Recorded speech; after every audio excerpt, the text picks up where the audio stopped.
Welcome back to the Red Dice Diaries. It's John here, and today we're going to be looking at this book here, Worlds Without Number by Kevin Crawford. You may recognise Kevin Crawford from his previous works such as Stars Without Number, Silent Legions, Spears of the Dawn and Wolves of God, amongst other things. He's pretty well known within OSR circles, and in the interest of full disclosure, I'm a big fan of his. I particularly like the emphasis on GM tools that he puts in his games. Now, you can get Worlds Without Number from Drive-Thru RPG as a hard copy and a PDF. For the hard copy and PDF together, it's about $60 US, which is, I think, about £43 in British money as of the time of recording. And this is pretty much a companion game to his much vaunted Stars Without Number, which takes the OSR model and runs it in a sci-fi setting with some interesting rules additions. Now, this is the fantasy version, so it's a pretty big book. I mean, it's about 400 pages, so I'm not sure if we'll get through the whole thing this evening, but let's crack on and we'll do a little page through and see how we get on. If we don't, then I'll do another one covering the rest of it. So, first of all, we've got the cover, and you can see it's a small figure on a fairly traditional sort of medieval looking stone tower looking out over a waterfall with a rainbow, and there's this strange, almost modern but slightly alien looking skyscraper and arrangement of geometries in the background that he seems to be looking towards. And this, to me, is a great picture that pretty much sums up what this book is about. Basically saying, You can do the standard D&D, some vanilla fantasy stuff if you want with it, but you can also do additional stuff with it. And don't get me wrong, I'm a big fan of vanilla fantasy, but I do like games where they set the stall out at the start and they let you know what they're good for, basically. So let's move on to the contents. We have Tales of the Latter Earth, character creation, rules of the game, magic and the arcane traditions, the world of the Latter Earth, creating your campaign, crafting adventures, creatures of a far age, presumably the bestiary, factions and major projects, arts of the Gyre, however you pronounce that, heroic classes and characters, legates, Iterums and their dwellers, additional GM's tools, that's the bit I'm really looking forward to, and of course an index. We've got a little credits bit at the bottom here saying that it's written by Kevin Crawford and the cover is by Jeff Brown. So without further ado, let's move on. So we get the almost by now obligatory in most games, a bit of fiction at the start of it. And if I had to be really nitpicky, I would say my one real criticism of the books that comes into stark relief here is that the text in the printed and the PDF version is pretty dang small, especially if you've got old eyes like me.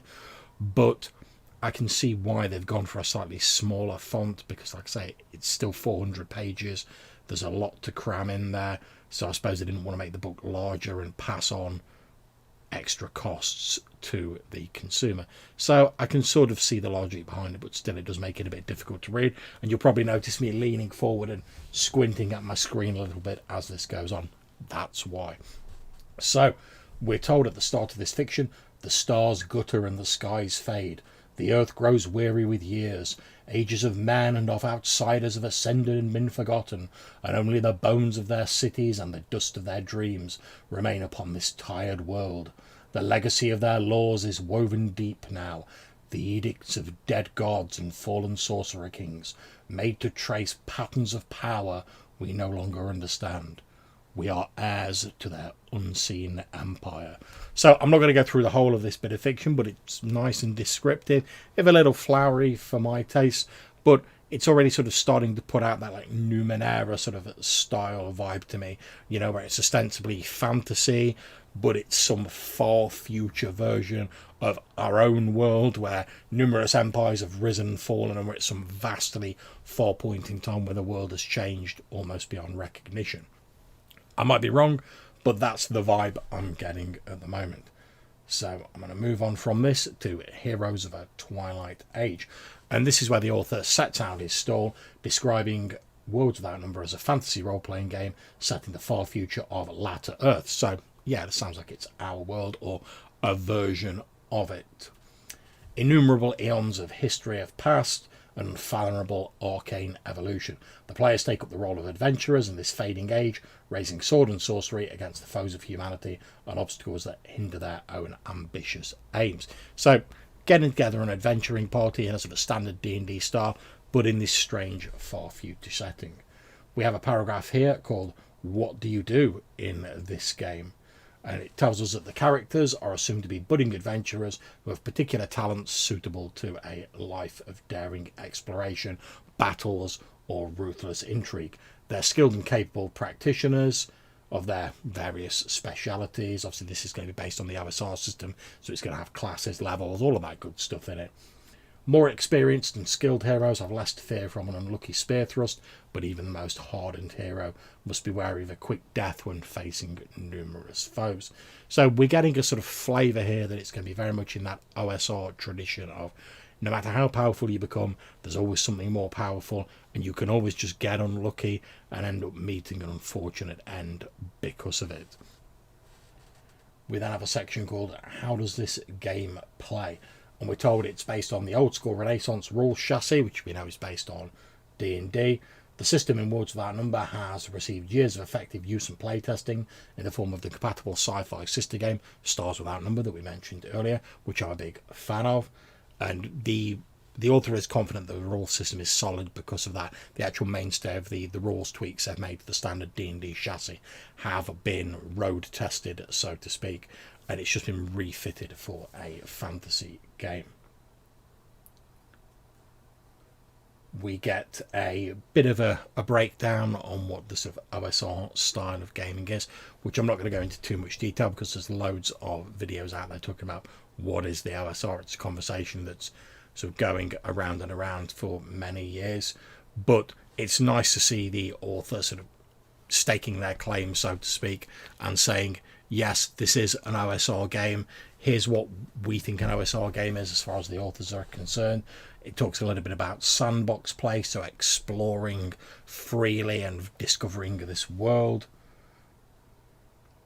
And we're told that it is designed to, the game's designed to give the GM tools and various things to help them and to facilitate this sandbox style of play.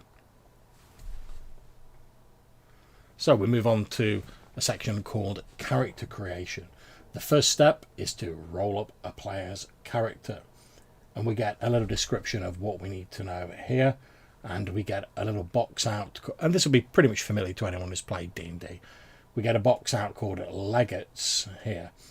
And we're told that the rules in this section describe the creation of normal PC heroes.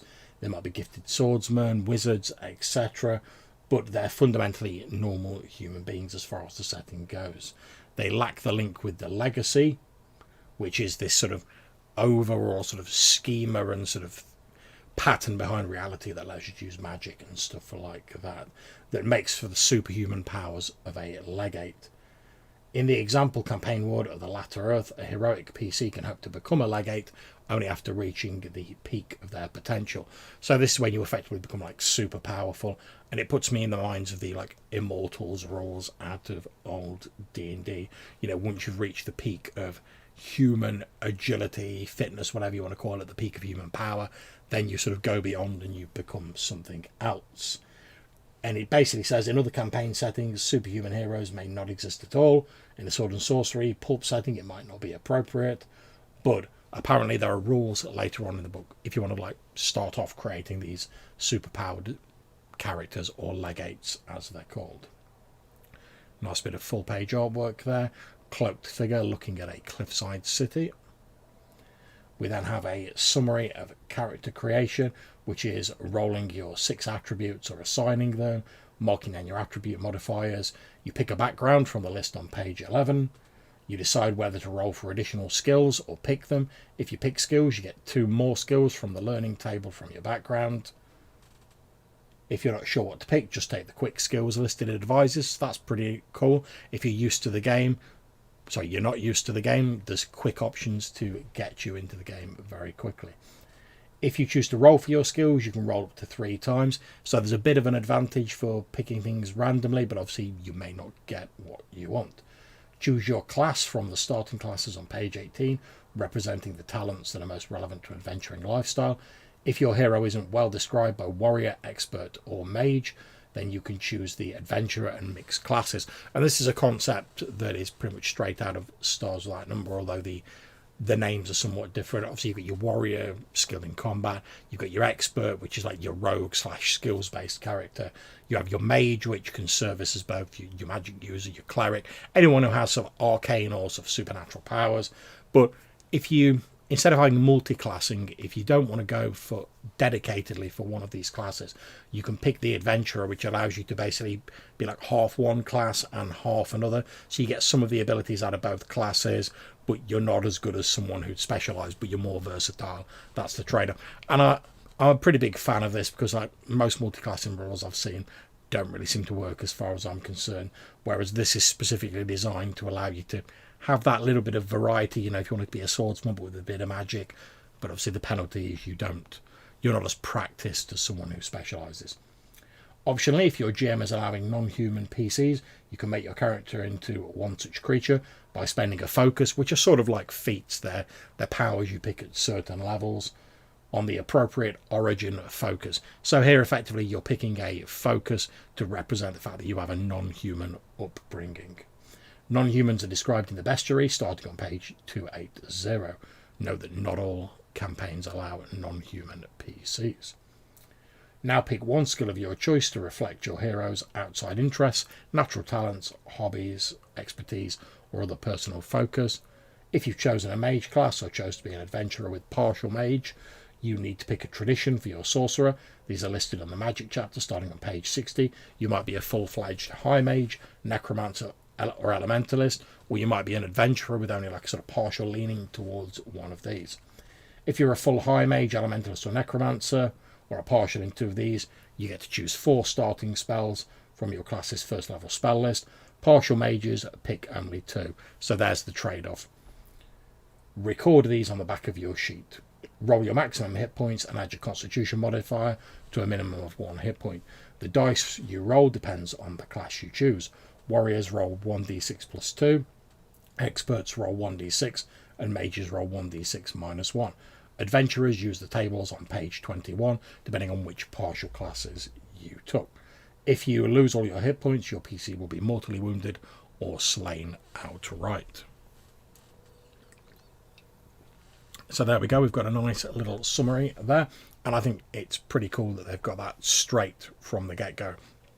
There's no real messing around, it drops you straight in. You need a character to play an RPG, so it's best to sort of jump on that as quickly as you can, in my opinion. We then get a little character sheet, and the summary continues down here. I'm not going to cover all of the summary. We're going to move on to the sort of breakdown. So attributes, each is measured on a scale from 3 to 18. Pretty familiar fodder for anyone who plays D&D. To generate the hero's scores, roll 3d6 6 times, assigning them to the standard strength, dex, con, intelligence, wisdom and charisma. Like I say, pretty much familiar fodder for anyone who plays D&D.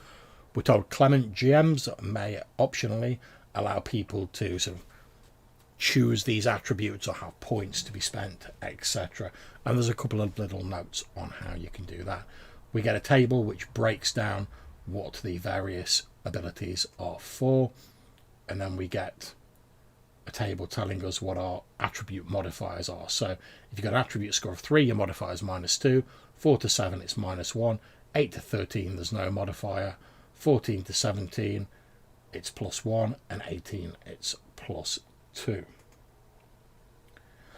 And we get a nice sort of box out down here that tells us that attributes matter in Worlds Without Number, but not nearly as much as the choices a character makes during the game and the risks you choose to run.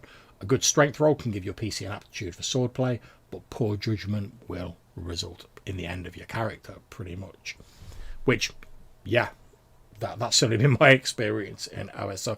You can have all the stats you want, but if you choose to like run up to that Balrog when you're a first level dung farmer, that's it, you're going in the bin. Sorry about that. We then move on to skills, which skills aren't really a thing in a lot of OSR games, but Stars Without Number and certainly Worlds Without Number sort of place more of an emphasis on this. Obviously later editions of D&D went into skills to varying different degrees. We're told that skills are measured on a ranking from level 0 for ordinary practitioners up to level 4 for the best of the best. Novice adventurers begin play with skills of level 0. So a level 0 skill means that you've got the skill, you're not completely unskilled, but you've yet to develop further training in it. And we have a breakdown here which goes from level 0, an ordinary competence, to level 2, which is one of the best in the city at the skill, to finally level 4, one of the best in the world, able to push the skill to its physical limit. We're told that when a hero attempts to pull off a feat of exceptional expertise, they make a skill check. You roll 2d6 and add your relevant skill level to it, and the modifier of your most pertinent attribute score. So if you were doing sort of a strength-based test, you'd with a certain skill, you'd add that skill, you'd add your attribute modifier to it, etc. The particular attribute choose with the skill will vary with the situation. Lifting a heavy rock might be a strength/exert skill challenge. You need to, when you roll your 2d6, you need to get a total equal or higher than the check's difficulty number. And this will be familiar with anyone who's played D&D 3.5. We get a list of skills here, sort of breaking down what they all mean. They're all pretty broad, from things like administer, keeping an organisation running, craft, crafting or repairing goods, punch, does what it says on the tin, unarmed combat, praying, performing clerical rites, stab, fighting with melee weapons, and they're all pretty obvious what they do from the names, but I do enjoy the fact that the author hasn't gone for the traditional like melee, ranged, etc. As you can see, my cat's getting involved behind me. They've gone for slightly more descriptive terms. So lead, stab, sneak, shoot. They sound more action based than things like ranged combat, which I'm a big fan of. Backgrounds. Every hero comes from somewhere, and the particular past of your PC is their background. Very few heroes come immediately to their ultimate calling of sorcery and swordplay. A background is a thumbnail description of the kind of life your hero led before becoming an adventurer. Once you've rolled or chosen your background, you get the free skill associated with it at level 0. After that, pick one of the 3 options below and continue to choosing a character class. So you can gain the background's listed quick skills. That's if you just want to get them down on the sheet and you want to get going straight away. You can pick 2 skills from the background's learning table, except for the any skill choices. Choose this if you've got a specific preference for your PC skills. Or finally, you can just roll 3 times, splitting the rolls as you wish between the growth and learning tables for your background. Choose this if you don't mind accepting the dice's decision in exchange for an extra skill or a chance at improved attributes. And I've got to say, any of these is absolutely fine as far as I'm concerned. I'd probably go for the random option just because I like the excitement of seeing what I'm going to get and not being certain what sort of character I'm going to end up playing. We're told that when you roll or pick a skill, you gain it at level 0, reflecting a basic proficiency in it. If you roll or pick the same skill again, it becomes a level 1. Such skills are well honed and mark you out as a veteran. You cannot pick a skill a 3rd time at character creation. If you roll it a 3rd time, or you're forced to take it by some focus or other trait, you may instead pick any other skill you wish, gaining it at level 0 or improving it from level 0 to level 1 if you already have it. So you can't start off with any skill above level 1 at character creation. And that makes sense because, you know, at character creation, as it said earlier, you're effectively playing normal mortals with a few little edges. You're not playing these legates, these sort of super powered characters.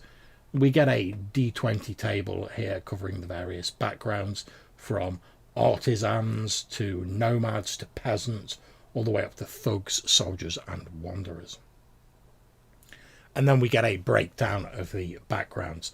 So we're not going to go through all of these. I'm just going to pick one to have a quick look at. So we've got the barbarian here.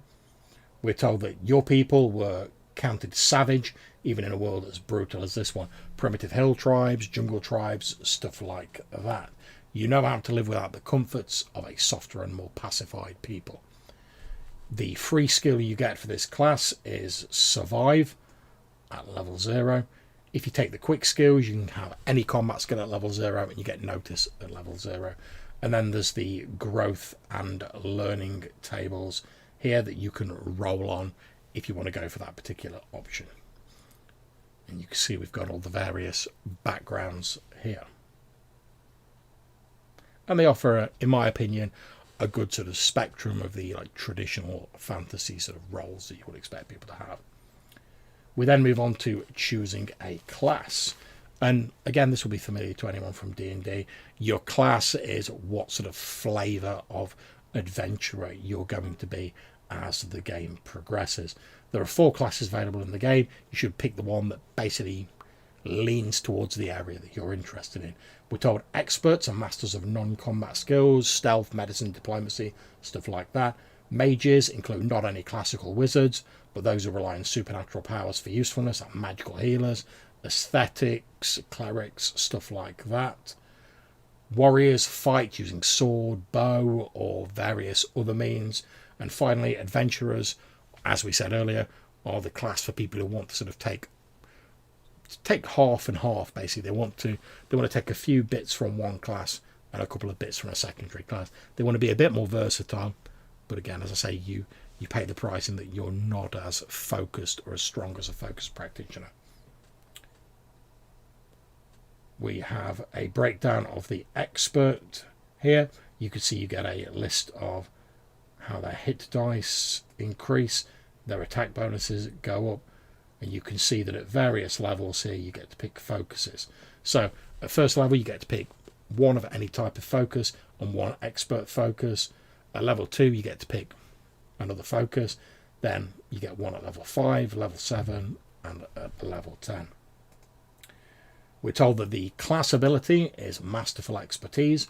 Once per scene the expert can re-roll any non-combat skill check as an instant action, allowing the expert to make a roll and then immediately use the ability if they don't like the result they've got. However, if you use this ability you have to take the second roll basically. There's also the class ability Quick Learner.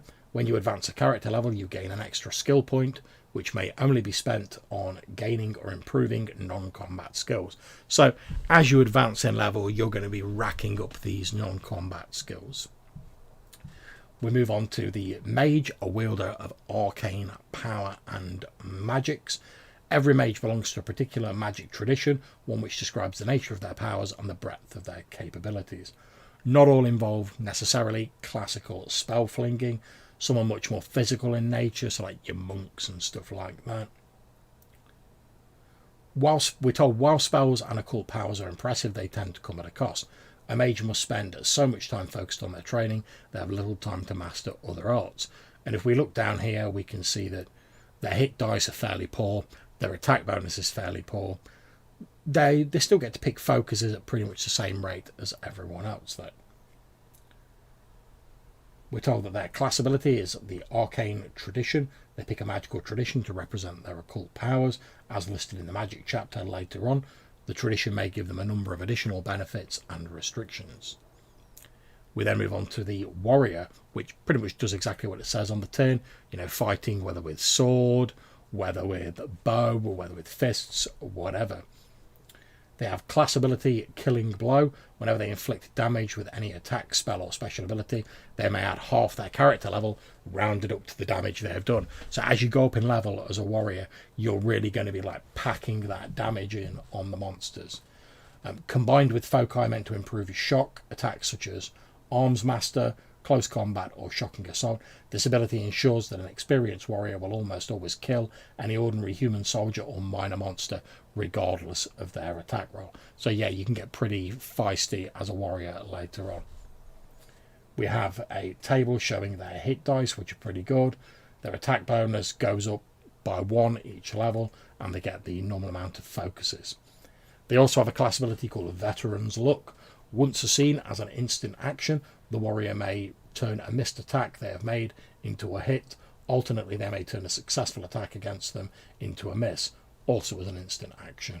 This ability is particularly lethal when used with various foci and used against weaker monsters and ordinary humans. Only one exercise of this ability is possible in a scene, either to force a miss or ensure a hit on a foe. Both options may not be employed in the same fight. You may use this ability with crew-served weapons you are assisting in firing. So, again, that's pretty handy in a big combat. And finally, we come on to the Adventurer, which is the partial sort of half and half class we were talking about earlier. We're told an Adventurer picks 2 of the 3 main classes to reflect their particular talents. So a spell-slinging swordsman might be partial mage, partial warrior, while a stealthy assassin might be partial expert, partial warrior. You get the idea. We get some tables which give you the hit dice, the attack bonus, and the foci picks by each of the 3 possible pairings. So that's partial expert and warrior, partial expert and mage, and partial mage and partial warrior. We then have a list of the foci that you can choose, like say these sort of feat-like powers, and these are sort of special knacks and talents your hero can develop. Foci generally come in 2 levels. The first time you pick it, you gain the first level of the focus, and the second time you choose it, unsurprisingly, you gain the second. Once it's been brought up to its maximum level, it can't be picked again. Sometimes the same focus can be taken more than once to apply to different skills. Many foci grant a bonus skill. You gain the skill at level 0 if you don't already have it, or level 1 if you already have it at level 0. If you've already got it at level 1, pick any other skill except magic. If you earn a focus later in your adventuring career after first level, you instead improve the skill as explained on page 11. Every PC can pick 1 focus of any kind representing past experiences. This free focus doesn't necessarily have anything to do with your class because it's about your life before you became an adventurer. Aside from this free focus, a warrior or partial warrior can pick 1 focus related to their martial background. An expert or partial expert picks one focus related to something other than combat. In ambiguous cases, the GM decides if the focus really does relate to their class. And we get a big list of them here. I'm not going to go through all of them, so let's have a look at this one here, which is alert. You are keenly aware of your surroundings and virtually impossible to take unawares. If you have this at level 1, you gain notice as a bonus skill. You cannot be surprised, nor can others use the execution attack option on you. I don't know what that is yet, but it sounds pretty nasty. If the GM rolls initiative by sides, you get a +1 bonus to your side's initiative roll, although multiple alert PCs do not stack this bonus. If you roll initiative individually, you roll it twice and take the better result. When you have this at level 2, you always act first in a combat round, unless someone else involved is also alert. So that's pretty cool. Let's pick another one. So let's go for Henchkeeper here. So you have the distinct knack for picking up lost souls who willingly do your bidding. You can use conventional pay or inducements to acquire additional henchmen, but these extra hirelings are no more loyal or competent. So if you take this foci at level 1, you gain lead as a bonus skill. You can acquire henchmen within 24 hours of arriving in a community, assuming anyone is suitable hench material. The henchmen won't fight except to save their own lives, but they will escort you on adventures and risk great danger to help you. Most from a civilized society will be treated as peaceful humans from the bestiary section. You can have 1 henchman at any time for every 3 character levels you have, rounded up. You can release henchmen with no hard feelings at any plausible time and pick them back up later, should you want to. Level 2 means your henchmen are remarkably loyal and determined and will fight for you against anything but clearly overwhelming odds. Whether through natural competence or other devices, they're treated as veteran soldiers from the bestiary section. So having this foci at level 2 not only boosts up your henchmen, but also means they're willing to mix it up on your behalf when they need to. We've got the rest listed here. And I'm just going to have a look at this one because it sounds quite cool. It's Xeno-blooded. You have been both blessed and cursed by the outsiders, gaining the ability to survive in an alien environment that humans were never meant to tolerate. Could be ancient modifications to your lineage. Those cursed with such a hated heritage usually have considerable physical variations from human normality. Level 1, choose one set of benefits from the list below. You are immune to heat damage and can breathe and see through smoke. You are water adapted and can breathe water and see through it. You are built to heavier or lighter gravity, gain +1 to strength or dex to a maximum of +3 and a -1 penalty or modifier to the other. You are nourished by invisible radiations and need neither eat, sleep nor breathe. You can see clearly even in the absence of light. And you can only take that at first level, since I'm guessing you have to take that at character gen, to be perfectly honest, because it's part of your genetic makeup. But that sounds pretty cool, and I'm hoping we get to find out a bit more about the outsiders later on in the book. The next part of the session is final touches. Final stages of creating a hero, noting down some numbers, particulars, etc. So you roll your starting hit points, roll to determine your initial maximum hit points. If you run out of them, your PC is mortally wounded or dead. The dice you roll depends on your class, as we said earlier. You get to pick a free skill, so pick a skill of your choice to reflect your past. Record your saving throws, note them down for physical, mental and luck saving throws. Record your base attack bonus. Mages choose their starting spells. You record your starting languages. You start with knowledge of your native language, trade cant, which is like this game's version of common, and fluency in additional ones based on your connect and know skill levels. Level 0 in either one grants 1 more language, and level 1 grants 2. Thus, a PC with Connect 1 and Know 1 skills would start fluent in their native tongue, trade count, and 4 additional languages. So if you bang a lot of points into those 2 skills, you can have a bucket load of languages to start with. You pick your starting equipment, so you can either pick a starting package. Again, great choice to get you straight into the game. Or you can roll 3d6 times 10 to find out how many silver pieces you start with. The game seems to use a silver piece standard, as some OSR games do, rather than a gold piece standard. Record weapons and armor. Pick a name, goal and ties. So give your guy a name. You should have an active goal. This is something the GM can use to sort of spur you to adventure, which I think is a great idea. Get that written down. Why is your PC putting themselves at risk? What gets them to get out of bed in the morning and go adventuring? It's nice just to have it written down rather than worry about it later on. Aside from that, you also need a reason to trust and work with your comrades. You may not like each other, but you should have enough faith in each other to willingly dare great danger and adventures. So that's the ties. And again, I think it's a great idea just to have this written down from the start. Saves arguments later, or having some sort of hastily thrown together sort of scene, let's face it, a tavern scene basically, where you all meet up. We get a list of equipment packages ranging from the adventuring peasant, the armoured warrior, gentry wayfarer, ranger or archer, roguish wanderer, mage healer or scholar, and then we have a full example of character creation and a sheet, which you have to turn around if you've got to print it out from the PDF, but it's not really a problem, to be perfectly honest. It's not the most graphically stunning character sheet I've ever seen, but it's clearly laid out. It's got big enough spaces for you to put all the numbers in, and to be honest, that's what I really want from a character sheet. A little bit more about equipment, armor and weaponry, and how to buy it, along with the common exchange rates.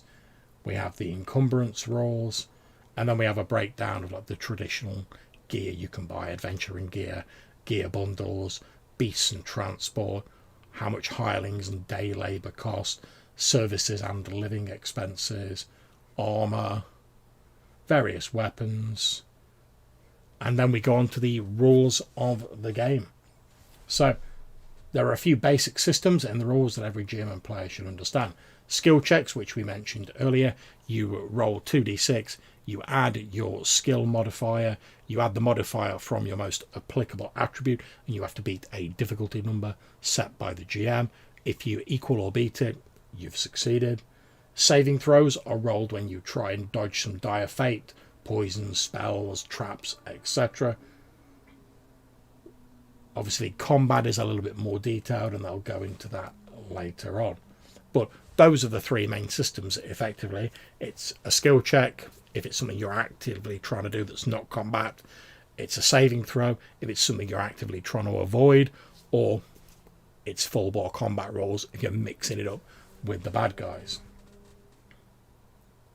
Another nice piece of artwork there. We get a section on scenes, turns and durations. We're told that a scene is the basic measurement for most effective durations. It's simply one general event or activity. So a single fight might be a scene, infiltrating a smuggler's warehouse is a scene, negotiating with a merchant is a scene. It's a little bit abstract, but let's face it, we all sort of know what a scene is. It's one particular event. We're told that sometimes it's more important to keep track of time in a more sort of granular method. In such cases, the turn is the common measurement of time. Each turn lasts 10 minutes and is equivalent to one scene for those situations where it matters. GMs use turns to track exploration, so as to keep a firm grip on like resource allocation, stuff like that. Situations that don't need this degree of carefulness with time tracking can be glossed over, which is pretty much how things are handled in most sort of D&D games. We get a breakdown on saving throws. We're told that monsters, NPCs and other creatures don't bother with 4 different saving throws. Instead, they just have a single save equal to 15 minus half the hit dice, rounded down. So that's nice and easy to work out. Saves a bit of cognitive load for the GM. We've got a more detailed breakdown of skill checks here, including a table which gives the GM guidance on setting out the difficulties. So we're told that a difficulty of 6 is a relatively simple task.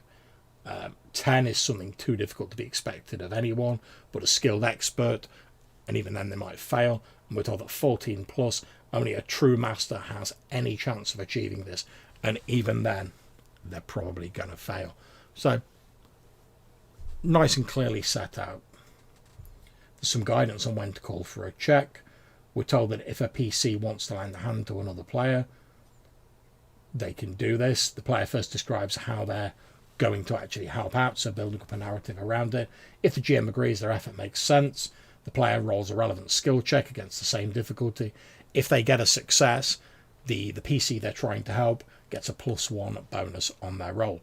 Multiple PCs can try and help, but the acting PC can't earn more than a +1 total bonus. So all you're doing by getting a lot of PCs to help is increasing the chance that one of them is going to succeed in helping, and that you're more likely to get that +1 bonus. You're not going to be stacking them up, which makes sense, because beyond a certain point, you know, too many cooks spoil the broth. We get a bit on opposed skill checks, where you want to accomplish something that another character wants to prevent, like sneaking past a guard being the archetypal one of these. In such a case, all participants roll their relevant skills, but instead of matching it off against a difficulty number, it's just down to who gets the highest final roll. So in the example above, you know, you make your sort of stealth/sneaking roll, the guard makes his notice roll. If the guard gets higher, he spotted you. If you get higher, you've snuck past him. Then we go into the details about combat, and this is pretty much standard fare for anyone who's familiar with D&D. Combat's split into rounds. Each round is roughly 6 seconds in length. The order of action is determined by initiative. There's a couple of different ways you can do this. You can have team initiative, where each side rolls a d8. They have the highest dexterity modifier for a person on either side. Whoever gets the highest number goes first. One side takes all of their actions, then the next side takes all of their actions. Optionally, you can do it as individual initiative, where everyone rolls a d8 and you go in order of the scores. I personally prefer the team initiative, just because it makes things a lot quicker. You've not got people rolling bucket loads of dice, but your mileage may vary. It's nice that they give you the option of using both of those. If the GM decides that surprise is possible, an opposed wisdom notice versus dex sneak skill check should be rolled. If the attackers win, they surprise the targets and get a full round of actions before the initiative is rolled. If they're spotted, combat proceeds as usual. We're told there are a number of actions you can do in combat. There is main action, actions that take up most of the actor's round, attacking someone, manipulating some device, applying first aid, casting a spell, or other complex action that will take several seconds to perform. Move actions involve moving up to the participant's normal move rate, so a normal human with a movement rate of 30 feet can move that distance with a move action. A combatant in melee who moves away from their enemy must make a fighting withdrawal action or suffer a free instant attack from all enemies in melee with them. So this is like your attacks of opportunity in like D&D 3.5. Basically, if you turn your back on an enemy and try and hot foot him, they're probably going to shank a knife into your back. On-turn actions are quick, simple acts that take very little time, like falling prone, saying a few words, stuff like that. Instant actions are so fast and simple, the participant can use them at any time, even when it's not their turn. They can use them even after the dice have been rolled, delaying their use until they're sure the action is needed. They're generally related to special powers and abilities, like a warrior's veteran luck class ability or certain magical arts. When a player wants to harm an enemy, they need to make a hit roll. An attack usually counts as a main action, and the assailant must be close enough to actually be hit. To make a hit roll, you roll a d20, you add your relevant combat skill, your class attack bonus, and the relevant attribute modifier. If they don't have even a level 0 skill in the weapon being used, they suffer a -2 penalty. If the total is equal to or greater than the target's armor class, the attack hits and damage is rolled, which is obviously deducted from the hit points. A missed melee attack may still inflict shock damage if the weapon has a shock rating and the target's armor class is equal or lower than it. To roll damage, the attacker rolls the weapon's listed damage, adds the relevant attribute modifier and any bonus from like magical weapons and stuff like that, focuses or other special benefits. The damage is subtracted from the target's hit points. If the target's reduced to 0, they're dead or mortally wounded. Generic NPCs with no name worth remembering are usually dead. PCs and NPCs are significant enough to deserve characterization or instead mortally wounded. Some attacks may not be lethal in nature. If a non-lethal attack reduces you to 0 hit points, you're basically knocked out. Unarmed attacks can always be non-lethal at the attacker's discretion. So that's pretty cool. Like, so if you just want to get into a tavern brawl or whatever, you can always holster that axe, get your fists out, get involved in a combat knowing that unless you really want to, you're not going to actually like just be killing people left, right and centre, even if you're like Mr. Billy Biggins level 10 warrior. We get some to hit modifiers, you know, like shooting at distant foes, shooting at prone foes, stuff like that. There's no penalty for shooting or throwing a weapon into melee, which there is in some OSR games, there isn't in others. It's assumed the PCs have worked together enough to coordinate such attacks to avoid getting in each other's way. And I think that's a nice, simple way of handling it, to be honest. Just don't worry about it, just make your shot. Grand. We get a little paragraph on shock damage, which is something I'm familiar with from Stars Without Number, but doesn't feature in most OSR games in my experience. We're told some melee attacks inflict shock, the inevitable harm that is done when an unarmoured target is assailed by something sharp. Shock for a weapon is listed in points of damage and the maximum AC affected. So shock 2/15 means that 2 points of damage are done to any target with AC 15 or less. More heavily armoured targets are immune to the weapon's shock. Assailants add their weapon's attribute modifier to shock, along with any magical bonus to the weapon, and any damage bonus is explicitly noted in adding to shock. An attack never does less damage on a hit than it would do in shock. So if an attack that would normally do 4 points of shock to AC 15 hits a target with AC 13 and rolls a 3 for damage, 4 points are done instead. So you're not sort of racking up extra damage with the shock, it seems here. The shock is sort of like the minimal level of damage you're going to be doing based on how armoured your foe is, which I like because it sort of mitigates that thing, you know, where you get like a really good to hit roll. You roll your damage and you're like, oh, I've done 1 hit point of damage. I've just scratched their cheek. Whereas if you've got like a weapon that does shock, that's got 4 hit points, and the opponent's not heavily armoured, you know you're going to be hitting them for at least 4 hit points of damage if you hit them, which I think is great. We've got some notes on dual-wielding weapons, shoving and grappling, and then we go on to execution attacks. I was looking forward to finding out what these are. So, a target that is completely unaware of danger is vulnerable to a quick and bloody death. I said it sounded nasty earlier on, no matter how great their martial prowess or how thick their armour. An execution attack gives an assailant an opportunity to slay a foe with a single well-placed arrow or blade. Setting up an attack requires a full minute of preparation. Once the preparation is complete, the assailant may use a main action to attack. The target's AC is irrelevant, assuming the attacker is using a weapon that can hurt the target. A melee execution attack will always hit. A ranged execution attack requires a dex shoot skill check against a difficulty of 6 for a point-blank shot, or 8 for one at normal range, 10 if it's at extreme range. A warrior can use veteran's luck with their skill check, but only if it allows a reroll. If the execution attack hits, the target must make an immediate physical save, with a penalty equal to the attacker's combat skill level. If they fail, they're mortally wounded on the spot, or knocked unconscious if it was a non-lethal weapon. So basically, if you can somehow manage to be studying someone for a minute, which is going to be pretty difficult if you're in close quarters with them. A little bit easier if you're sort of at a distance, like sniping them from a hill, but obviously then you've got to make the 2-hit roll. And this reminds me very much of the old D&D sort of assassin style, you know, where you studied someone for a certain amount of time and then you got that death attack special ability. So it's pretty cool to see that in. We get a list of common combat actions and how long they take. Everything from making a melee attack to making a snap attack, casting a spell, charging, shattering a shield, stuff like that. We get a full example of combat. And then we move on to injuries, healing, and system strain. So a creature reduced to 0 hit points is dead or dying. As we said earlier, unremarkable NPCs are brown bread when they hit 0. Those who are a little bit more important story-wise are mortally wounded. A mortally wounded creature is helpless, unable to do anything but scream, writhe, or lie unconscious. At the end of the 6th round, after they were downed, they will die. They'll die instantly if they take more damage. An ally can attempt to stabilise them, making an intelligence heal or a dex heal check, requiring a main action. The difficulty is 8 plus the number of full rounds since they were downed. If the healer lacks any useful medical implements, the difficulty goes up by 2. So if you've basically got a twig and some leaves, it's going to be a lot harder to heal them than if you've got a full healer's kit with bandages.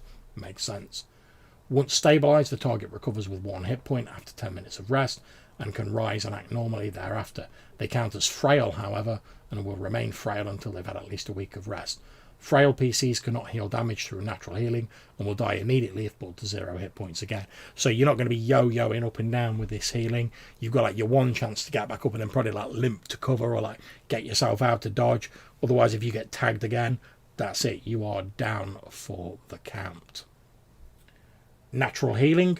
A wounded creature recovers its level or hit dice in lost hit points after every night's rest. Creatures that are frail don't recover hit points until they've had like the week's rest.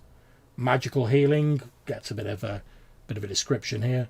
We also told about first aid, and then we move on to system strain. Most forms of healing and other magical powers add to a target's system strain.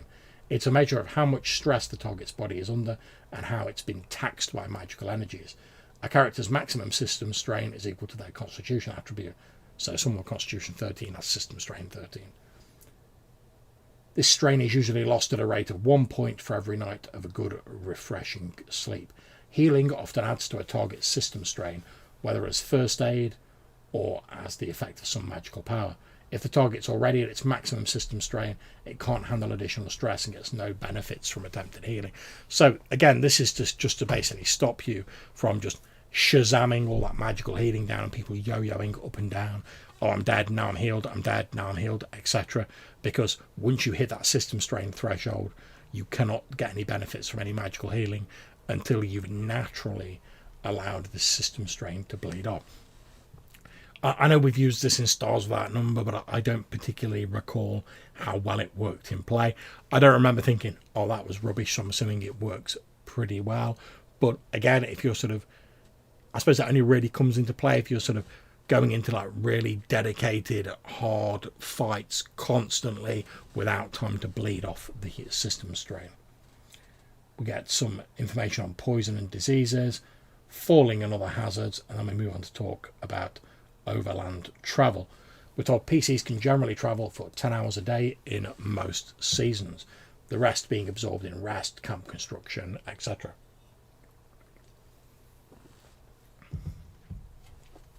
For each hour of travel, they can cross as many miles of the given terrain as are listed in the table. So if it's plains, it's 3 miles per hour, light forest, 2 miles an hour, swamp or marsh, 1 mile an hour, and there's a few modifiers like if you're travelling on a road, if the weather's bad, etc. The roads of a latter Earth are seldom safe and even less secure are the trackless wilds. For every day of travel and every night of camping, the GM rolls 1 dice for a wandering encounter check, as explained on page 51. The dice used will depend on their terrain, with safer or more peaceful lands using a larger dice size. On a 1, the PCs come upon creatures or a situation that requires their attention. Assuming it's not an ambush or a sudden encounter, the groups usually encounter each other in a maximum sight range. PCs travelling with a caravan or well-stocked travel wagon don't have to worry about food. PCs who plan on making an overland expedition without those ready comforts should consult the rules for overland exploration on the next page. We get a bit about sea travel, then we go on to the wilderness exploration, the supplies you need for adventuring, effectively food, water and shelter. We have some discussion of how much pack animals can carry and how quickly they move. We're also told that lightly exploring a standard 6 mile hex, which is a 6 mile hex is pretty much standard for a lot of hex crawl style games. Personally, in my own game, I use a 12 mile hex just because the player party can travel 12 miles a day in my game, so it's convenient. But the 6 mile one is pretty much standard. We're told exploring it for points of interest takes a full day of scouting. If the terrain is especially rugged, such as a range of mountains, this is doubled or tripled. This much time is sufficient to find most major points of interest the GM may have placed in the hex. So if you're willing to spend an entire day searching a hex, you will find all of the stuff that the GM has seeded in that hex, and then you can decide whether you want to explore it or not. We get some information on starving, thirsting and freezing, which takes advantage of the system strain mechanic. As discussed earlier, you know, the hungrier you start getting, you start taking system strain, which in itself doesn't really do much to you on its own. So you're not going to get to like, although with these rules, you know, if you get to maximum system strain from starvation, you have to make a physical save or you die by dawn if you don't get any food. But Up until that point, it's not really having a great deal of effect on you. However, if you get into an encounter or something like that and you suddenly find, oh, I can't heal myself fully because I'm not eating well enough, then it's going to start becoming serious. So I like the slightly different focus that this game has. We've got rules for foraging, so finding food in the wilderness, wandering monsters and encounter checks, how likely they are, and site exploration. So sooner or later the heroes are almost certain to plunge into freshly unearthed deep ancient ruins. It's important the GM understand the purpose of the wandering encounter checks in a site. They're intended to put constant pressure on the party to get in there, accomplish their purpose and get out before they're worn down by encounters or the natives of the site realise they're there. We're told that once the heroes intrude on a ruin, you should start tracking time in turns. We get some movement and fleeing advice. And we're given an order of play. So they're really leaning on the sort of procedural vibe that's common in a lot of OSR games, and that personally I'm a big fan of. So at the start of each turn when you enter a site, you roll the GM rolls a secret wandering monster encounter check. On a 1, the encounter happens at an appropriate moment in that turn. The PCs decide what they want to do. You know, they move into a new room, they search their location, etc. You tell them the result of their actions, and then you start over from the top. And we're given an example cost of like what you can do in turns. So moving from one room to another takes a turn. Picking a lock or disarming a trap takes a turn. A torch lasts 6 turns before it burns out. A lantern lasts 24 turns before it burns out. So that's a handy little chart to have.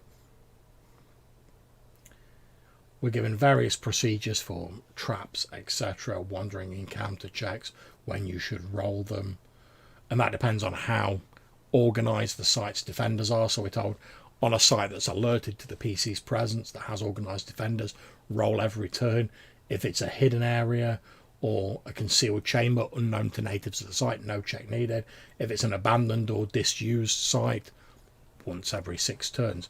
So if you're breaking into a well-fortified castle that's defended and the people know you're there, you are going to be running into encounters left, right and centre. Whereas if you're a bit more cautious or you're exploring an abandoned site, you're probably a little bit safer, but you're not guaranteed to get away without any encounters. We then move on to character advancement. When characters get enough XP, they advance a character level. New PCs start at a level 1 and the most experienced heroes might reach level 10. Advancing beyond this is the province of Legates. To advance in capability, you need to get XP. There are many different things that can earn you XP, and the kind of activities and goals that reward them will vary with the type of campaign you're playing. Traditionally in OSR games, it's killing monsters, getting treasure. Some games add on exploration, like I do in my OSE game, when new areas of the map are uncovered. Some award XP when treasure is spent. It varies depending on the game, on what emphasis you want to put on your particular campaign. The table that's listed here tells you how many experience points need to be earned before a PC can advance. And unlike some other OSR games where you can earn thousands of XP and it takes you thousands of experience points to go up in level, to get up to level 2 in Worlds Without Number, if you want to use the fast leveling, it takes 3 XP. If you want to use slow leveling, it takes 6 XP. If you want to go past 10th level, that's when you get into Legate territory, and that has their own rules here. When you gain a level, you get to re-roll your hit points. Now, unlike a lot of OSR games, you don't just roll the new lot of hit points and add them on. In Worlds Without Number, you roll the number of dice that you get at your new level, and that becomes your new hit point total, if it's greater than your previous. However, if your new total isn't greater than your old one, you just add 1 point to your old total. So you're always sort of moving upwards, but if you keep getting poor rolls, it'll be very slow indeed. You may get to improve your attack bonus based on your class, and you get to improve your saving throws. A PC who advances in level gains 3 skill points. They can spend on improving non-combat skills or combat skills, depending on what their class is. You can add new spells and new arts. You can purchase improved attributes, and there's a list of how many skill points that costs. So you can either rack up your skills a little bit more cheaply, or you can bank those skill points and use them to boost up your attributes, depending on what your particular flavour is. You can also get to choose new foci at various levels. We get a section on modifying and customizing equipment. Building and crafting gear, obviously using the craft skills and things like that. We're told what you need. And then we get a lovely system quick reference sheet that breaks everything down for you here. I'm quite a big fan of that. I think more games should have a little cheat sheet, because as the GM, if you've got the hard copy, I've got mine here from the Kickstarter, it comes with a nice bookmark ribbon there. You can just whap that in the page where the cheat sheet is, and you can flip straight there to consult that during your game if you need to.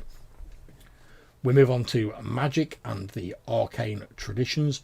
We're told that the magic of latter Earth is born from the legacy, the accumulated mass of arcane laws and 𝗧𝗜𝗠𝗘𝗦𝗧𝗔𝗠𝗣𝗦 that have accrued over fathomless eons. A nice bit of artwork there.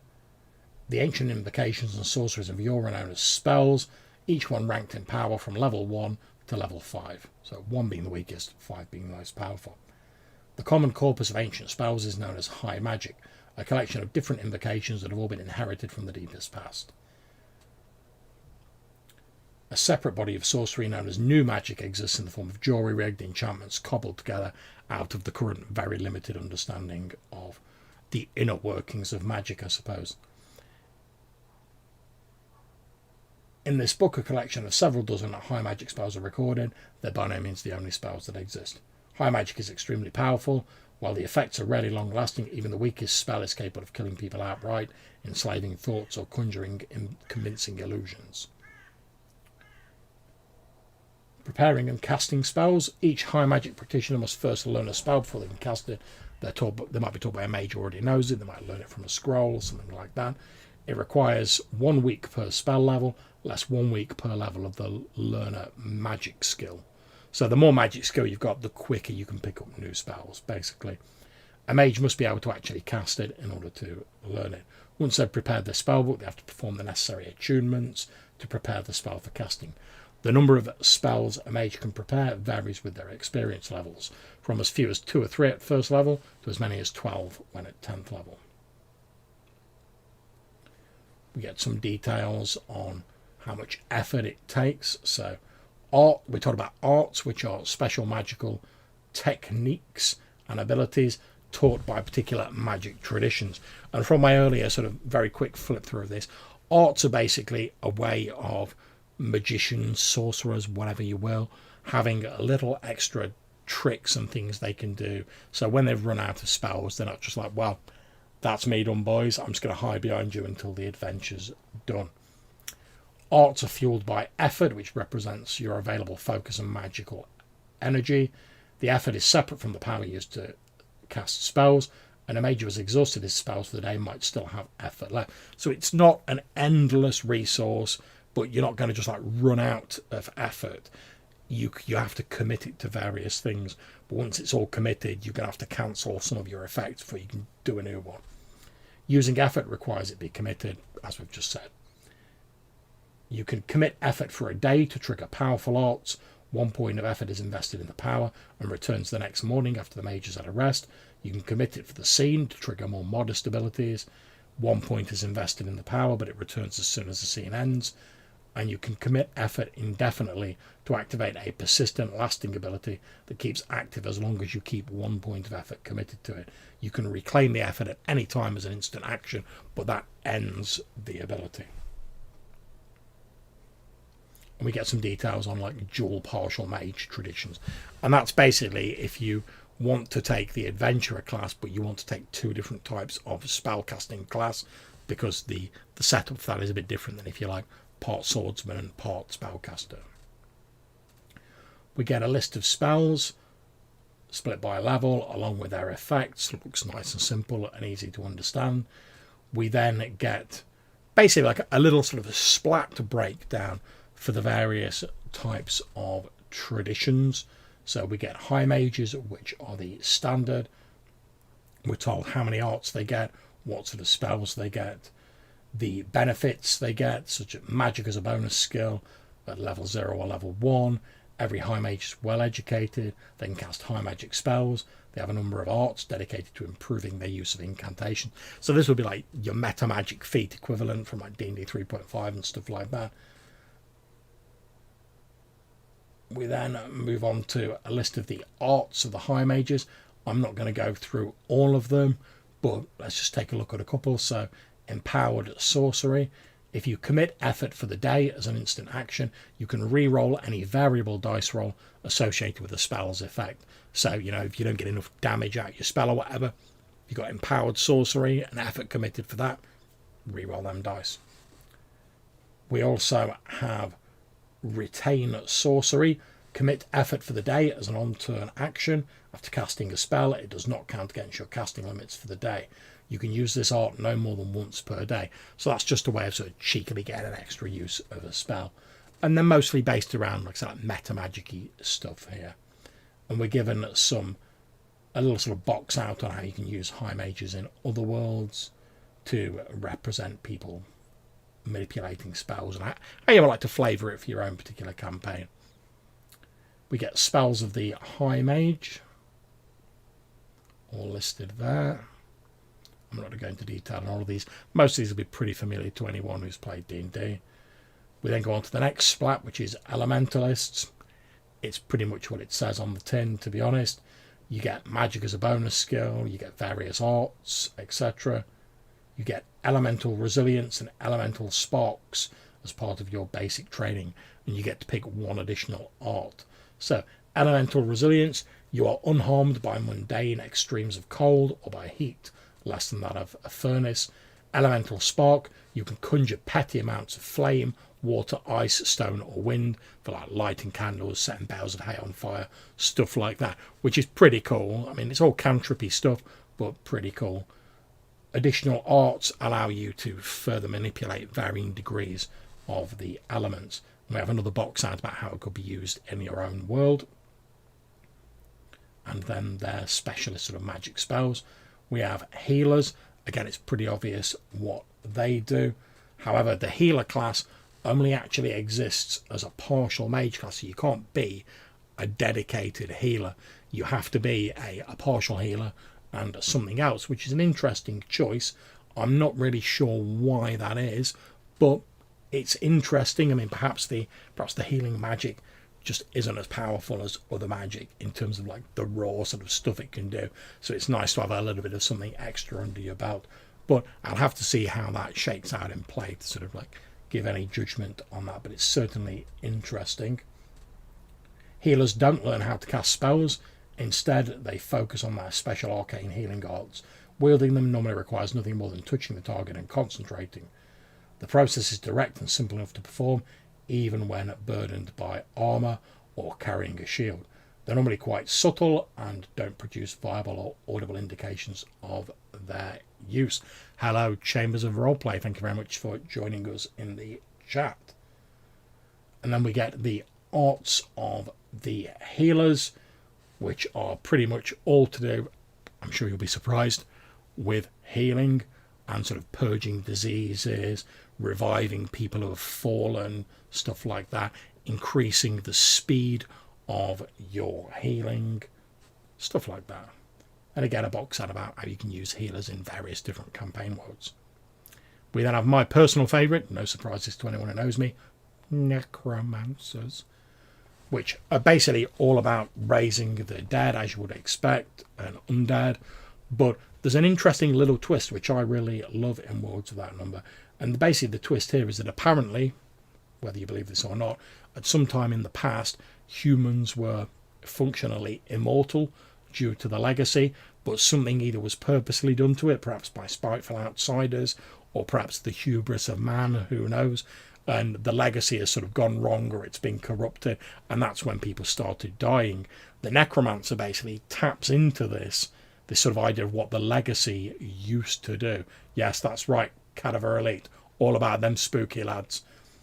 And they can use this manipulation of the legacy to like restore life to a certain extent to like undead servitors and stuff like that. The benefits of a necromancer, again, you get magic as a bonus skill. Let's see what arts you get. You can cast high magic spells in addition to the new magic spells specific to the necromancers. They're not as talented at general high magic research as high mages are. They can pick an art specific to their tradition from the adjacent list. Further arts are learned as they advance. So you've got pretty much free reign to pick whatever art you want, really, from this list. So since I love me some necromancers, let's have a look at these arts. Bone Talker, you can see and communicate with any undead creature, regardless of shared language or the natural state of invisibility. By committing effort, you can sense the surface thoughts of a visible undead, including an impression of any commands or behaviour it's been under to. So that's pretty good. Effectively, you're sort of like tapping into whatever orders the undead's been given. That might give you the lowdown on them. Like I say, also allow communication if they're a more intelligent variety. Cold flesh, you no longer require sleep and feel pain only in an abstract sense. You can suffer no more than 2 points of damage from any given instance of shock, and you have a natural armor class equal to 12 plus half your level. That's pretty tasty. Consume life energy, you can make a punch attack on someone and you absorb a portion of the damage as healing to yourself. So you're like sucking the life force out of people. Very Emperor Palpatine. I'm a big fan of that. False death. You can commit effort to effectively appear dead. If all your friends are down and the monsters are coming for you, might not be such a bad thing. Grave sight. While you've committed effort, you can see the life energies of living creatures as various glowing patterns, perceiving sickness, poisons and other physical qualities. Keeper of the Gate. At your discretion, creatures within 20 feet of you per character level that are mortally wounded will die instantly and cannot be revived by magic. That's pretty dangerous, you know, if you're like knocking people down and you're just like, no saving throw for you. Shuffle off this mortal coil. That could be pretty handy. Life Bridge, you can transfer hit points between people. Master of Bones. Undead must roll twice to save versus your abilities or spell and take the worst roll. Red Harvest, you're empowered by death. As an instant action, whenever an intelligent living creature with at least 1 hit point dies within 50 feet of you, you can commit effort to either heal 1d6 plus your level and hit points or gain a +4 bonus to your next attack roll as you're powered up by the energies of death. Unaging does what it says on the tin. You no longer age naturally. Uncanny Ichor, your blood is not like that of normal beings. Predators find it nauseating and won't attack you unless provoked. It's reluctant to leave your body, and stabbing or puncture injuries can mortally wound you but cannot result in your death unless you're entirely pin-cushioned. So that's pretty handy. And finally, Unliving Persistence. Commit effort for the day as an on-turn action to automatically stabilise when mortally wounded. And then we get some of their new spells. Command the Dead, Query the Skull, Smite the Dead, Raise Corpse, all the sort of stuff you'd expect necromancers to be getting their dark, mischievous hands into. We then have a group called the Vowed, which is, I think, your sort of aesthetic, like monk-style adepts. They exist only as a partial mage class, so rather like the healer. You can't be like a full Avowed. Regardless of class, Avowed's hit dice cannot be worse than 1d6. You gain a non-combat bonus skill appropriate to your order. Vowed do not learn how to cast spells, instead they refine their inner powers and physical capabilities. These arts are too precise and delicate to bear the encumbrance of heavy clothing, armour or shields. So yeah, it's basically your monks. You pick your arts from here. So various things like unarmed might, your unarmed attack damage increases as you gain levels. Brutal counter, commit effort to gain like an instant sort of snap back attack after someone strikes out at you.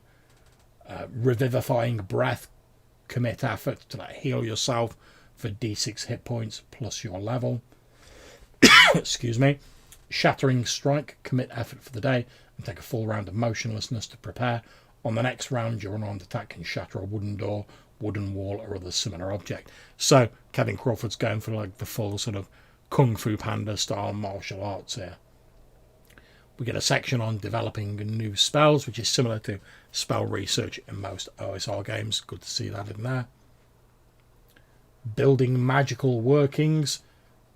So making magic items and magical effects effectively.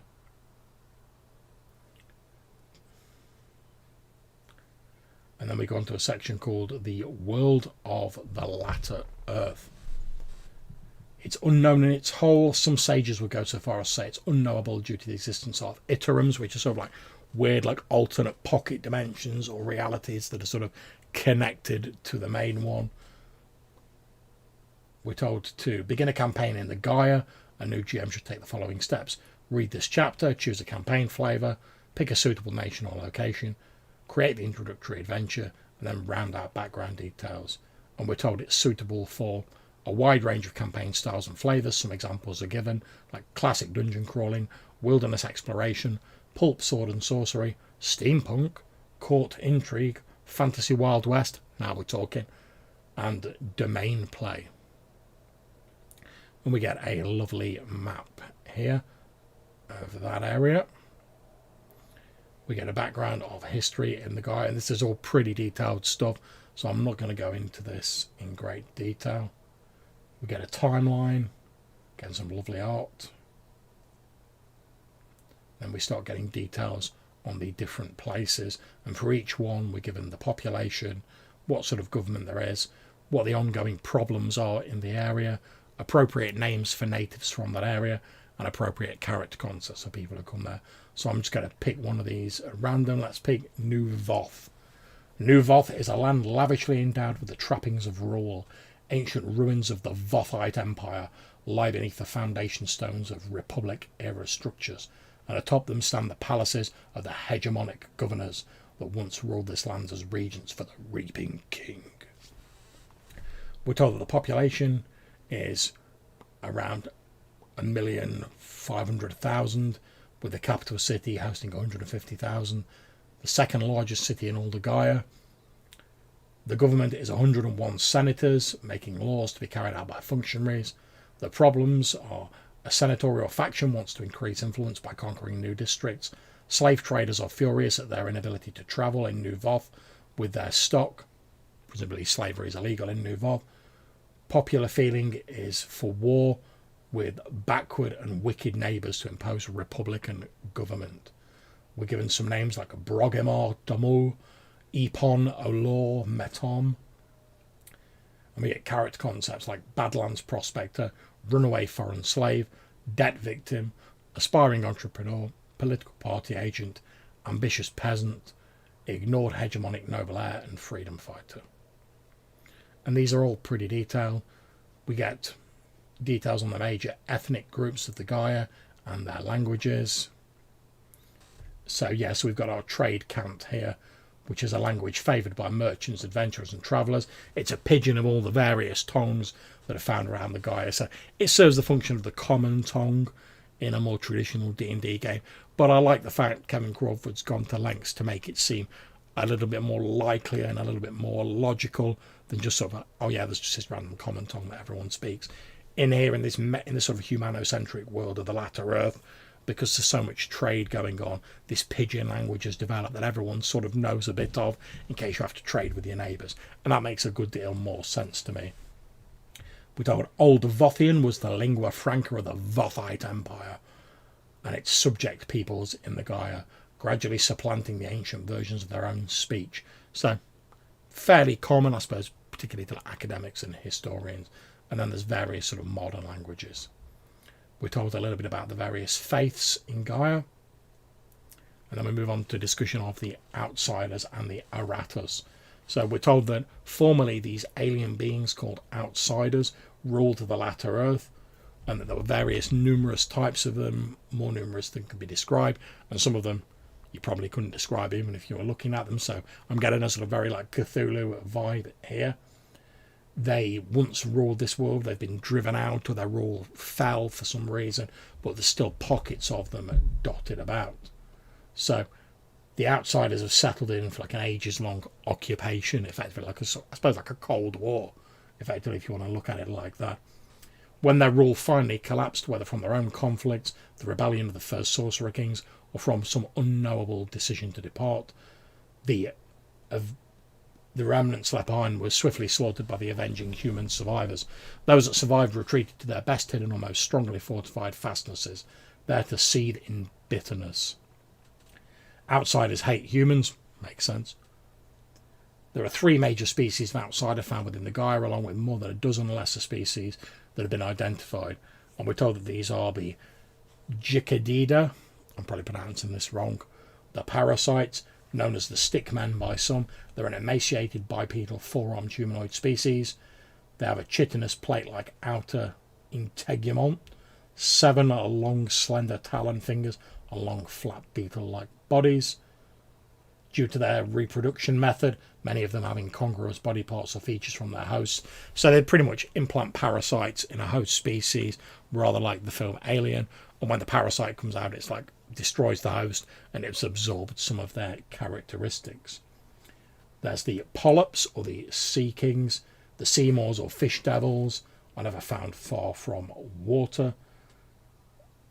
Their body involves 6 clusters of locomotive and manipulatory appendages, evenly paired along either side of their body, each cluster consisting of 2 to 4 crab-like legs that end in small hands or curved chitinous material. Flexing these limbs and the thin integument between them propels them rapidly underwater. They're the unquestioned rulers of the carceral sea around the Gyre, getting involved in coastal raids and things like that.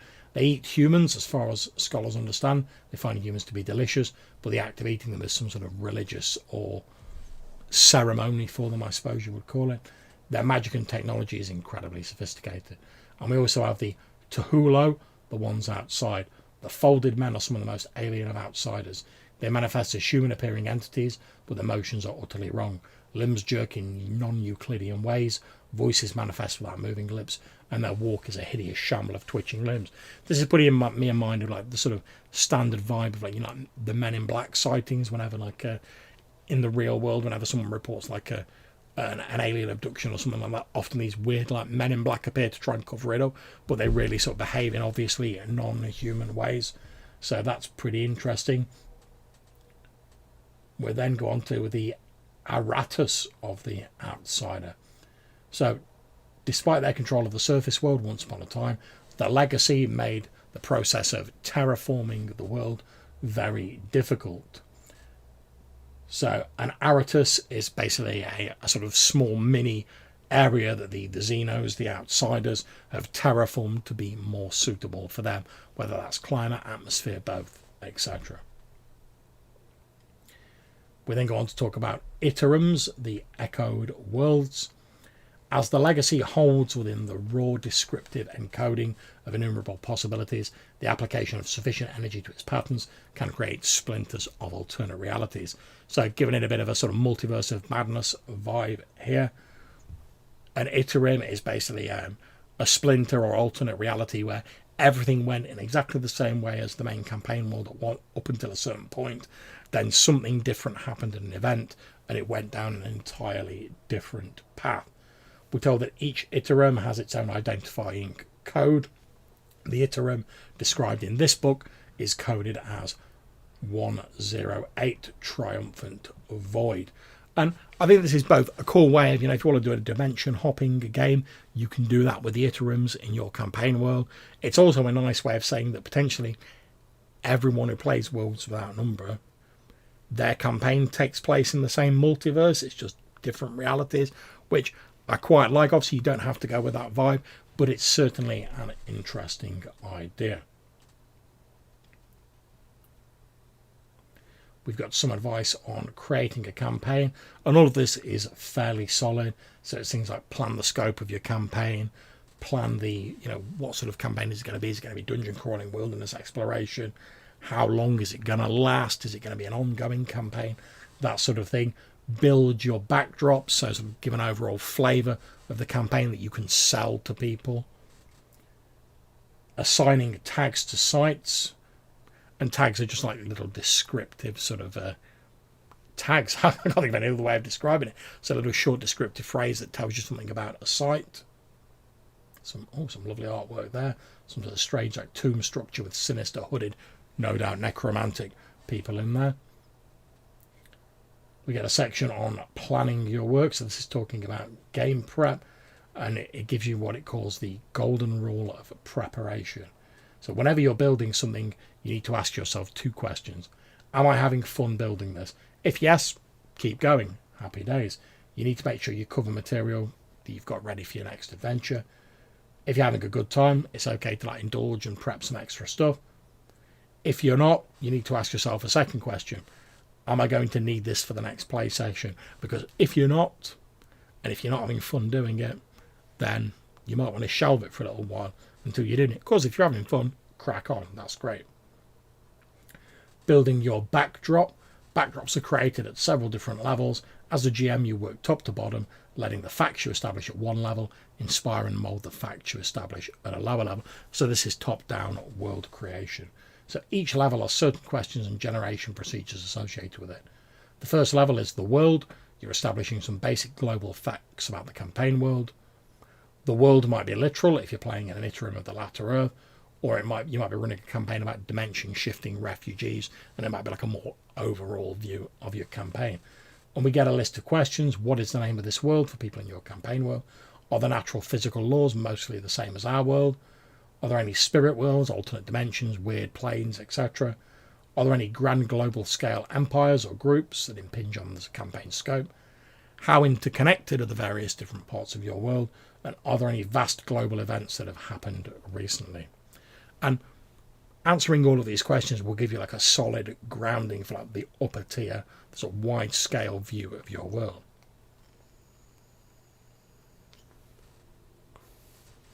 We then, as is the way with top-down construction, zoom in a little. So we zoom in onto a region, a cluster of nations or civilizations most relevant to the scope of your game. And again, we have some actions and some questions. So name the region, choose about 6 major geographical features, create 6 nations or groups of importance, identify regionally significant gods, make a sketch map of the region, assign 2 important historical events to each group or nation, define the relationships between the groups, and optionally assign each group faction statistics, if I put my teeth in.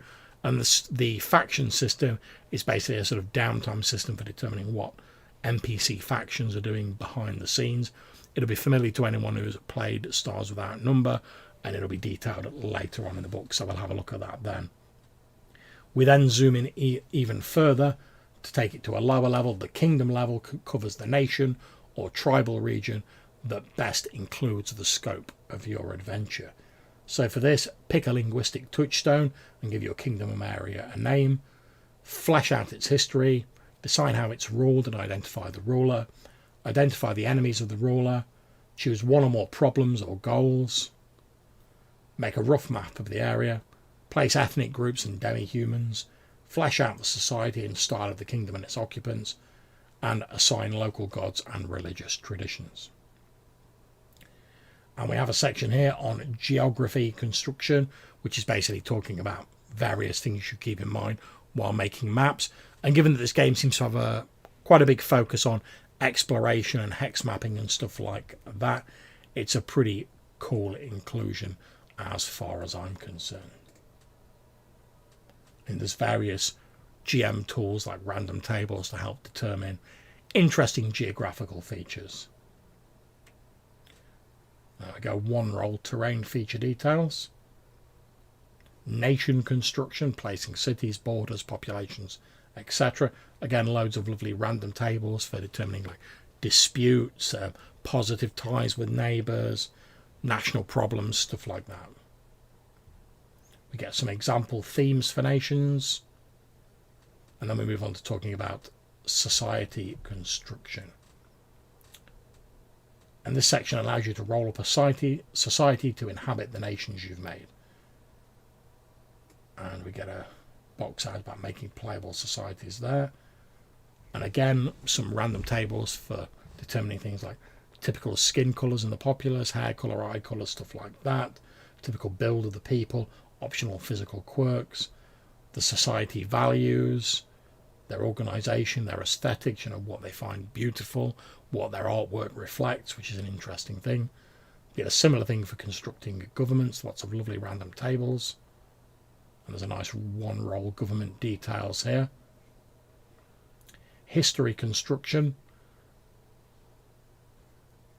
So a GM will often need to build some sort of history for their creations, whether for current nations and groups or for some long ago fragment of an empire.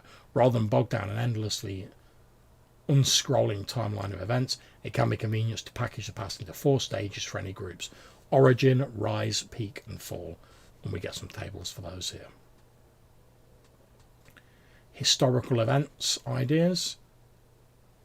Religion construction, again with random tables. One role temple details. Evil or antagonistic religions, always a good thing to have, you know, if you're trying to take down that evil temple. Placing ruins and points of interest. As a general rule, you should only worry about placing ruins at the kingdom level of your campaign. Famous sites of adventure might exist elsewhere in the setting, and legendary ruins might be well known to scholars, but only the ruins that are in the sort of area your game's taking place are the ones you need to worry about.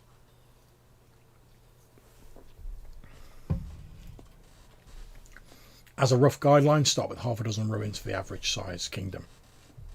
These aren't the only ancient remnants in the area, but they're the most famous or significant. If you don't have your own ideas about what the ruins are, you can use the tables or those on page 238. We get location tags. They're a creative tool meant to ease the GM's burden by assigning each point of interest a pair of characteristic qualities or tropes. So, get here, we've got enemies, antagonistic characteristics of the tropes, things on MacGuffins, treasures, rewards, etc., places or archetypal locations. Communities, and again guidelines for building like villages, major cities, tribes, stuff like that. We also get some community tags, which you can either roll or choose, and a description of what they mean. Plenty of them in the book. Courts, which is apparently shorthand for a particular group of NPCs tangled in a mutually shared enterprise. It's like your thieves' guilds, secret societies, stuff like that. Synonymous with intrigue and plotting. We get random tables to determine aristocratic courts, you know, for that hoity-toity noble who's giving the PCs some grief. Hello there, Karoy Frost, I think it is. Thank you very much for joining us in the chat on YouTube. Business courts, powerful merchants' houses, business combines, guilds, etc. Criminal courts, them thieves' guilds, you know what we're talking about. Familial clan courts. So this sounds a bit interesting. It's not one I'm familiar with. So wherever masses of humans can be found, there will always be found those large, influential, extended families that play an outsized role in the community's life. So those like old moneyed families, or I suppose if you're sort of like going back to the Highlands, like the clans that are very influential, stuff like that. Religious courts, and we get tags for all of those and some details.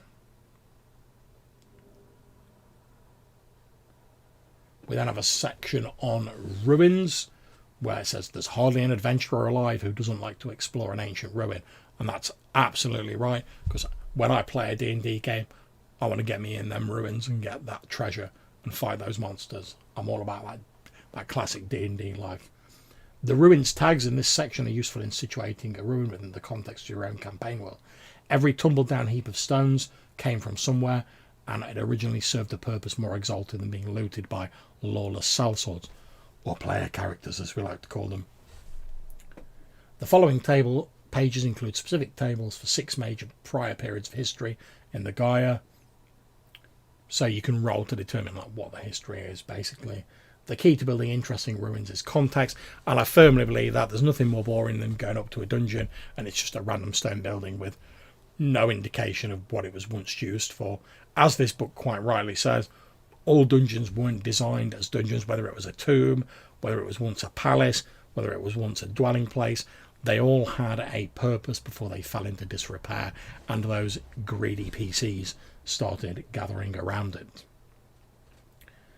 We get one roll ruin generation. Tables can be used for general fantasy settings, as they include nothing specific to the latter earth. And we get some more details, and then we get some ruin tags that you can apply here with some details.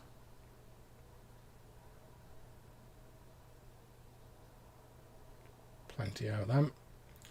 Wilderness, and Crawford discusses one of the perennial problems with the hex scroll here, where sometimes it can be quite difficult fleshing out wilderness areas when you're exploring them, because, you know, if you're slogging your way through a forest for 4 days, it can just be a case of, like, eventually you get into a point where the description's like, oh yeah, you continue walking through more pine trees, oh, there's another clearing, there's another stream. It can be difficult to make them interesting.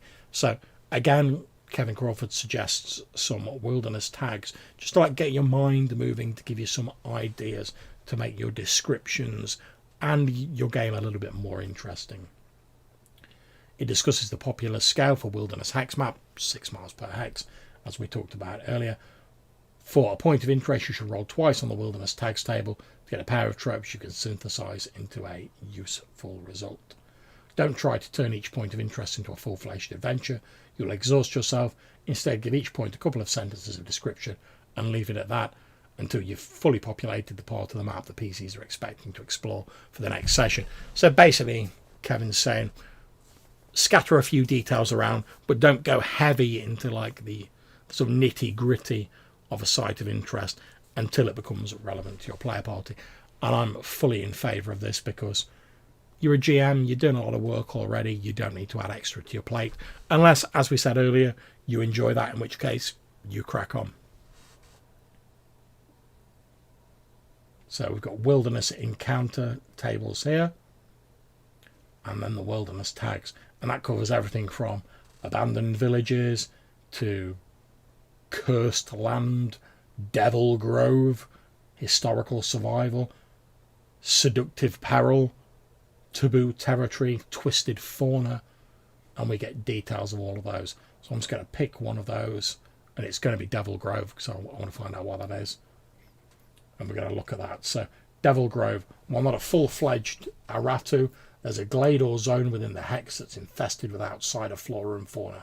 Beasts from within prowl surrounding areas, although some circumstances prevent the glade from growing at a very rapid pace. Some ancient outsider device may be causing the glade, or it may be the tiny remnant of an ancient wasteland that's shrunken with the time and constraint of the legacy. So we're told it could be haunted by hideous outsider predators, blighted war chiefs hiding in the grove. We're told that there could be local rustics sacrificing to the grove to placate its denizens. However, it maybe generate some sort of precious byproduct, outsider relics. And we're given some further descriptions like glens swollen with uncanny life, windy vales streaked with plumes of alien air. All good stuff to get your mind going. And the rest of these are similarly detailed.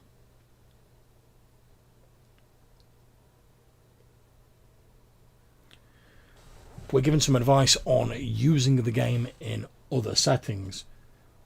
And Kevin Crawford quite rightly says a lot of readers of this game won't be using it with Latter Earth as their campaign settings. A considerable number of you won't be using the system at all, instead taking advantage of the content creation tools to build worlds and adventures for your own favourite game. And I've got to say, yeah, that's pretty much what I use Kevin's other games for. Whether I'm running Old School Essentials or some sort of other OSR clone, I'll quite often dip into the very useful GM tools that Kevin Crawford's games offer, and I will pull details out of them to use in my games. And I can't wait to add the tools from Worlds Without Number to that sort of GM arsenal, so to speak. We're given some advice on importing and exporting stuff from this game, like character classes, etc. Reskinning character classes, spells and magic. And then we move on to creating adventures.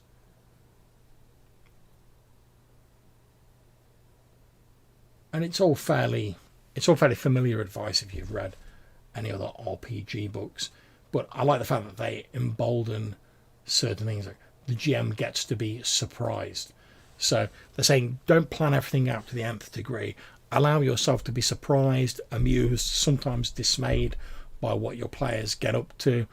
You just want enough of a structure for you to feel comfortable with the prep that you have done, but not so much that it constrains you and doesn't allow you anywhere to go if your player characters do something cool.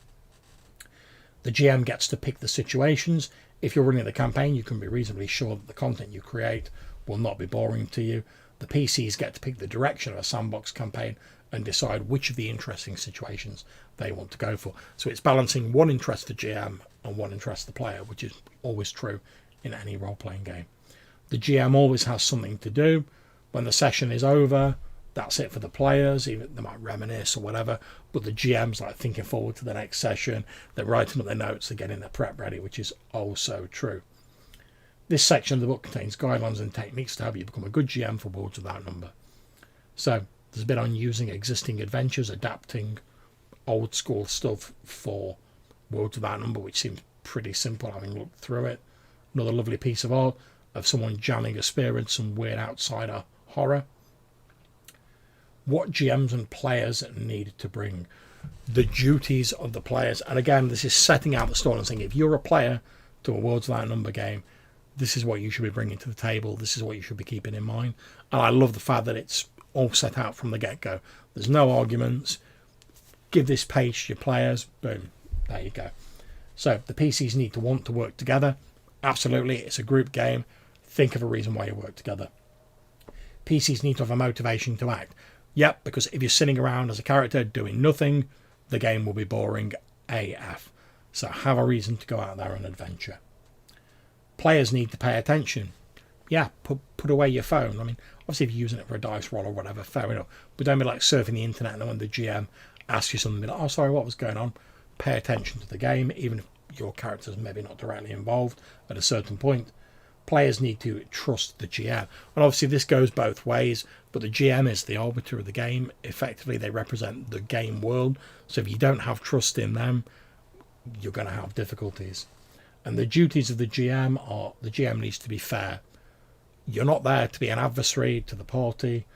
You are there to be a fan of the player characters. You're there to exult in their victories and grieve at their failures. But in saying that, you're also supposed to be impartial. So you present the world to them and you let their decisions unfold.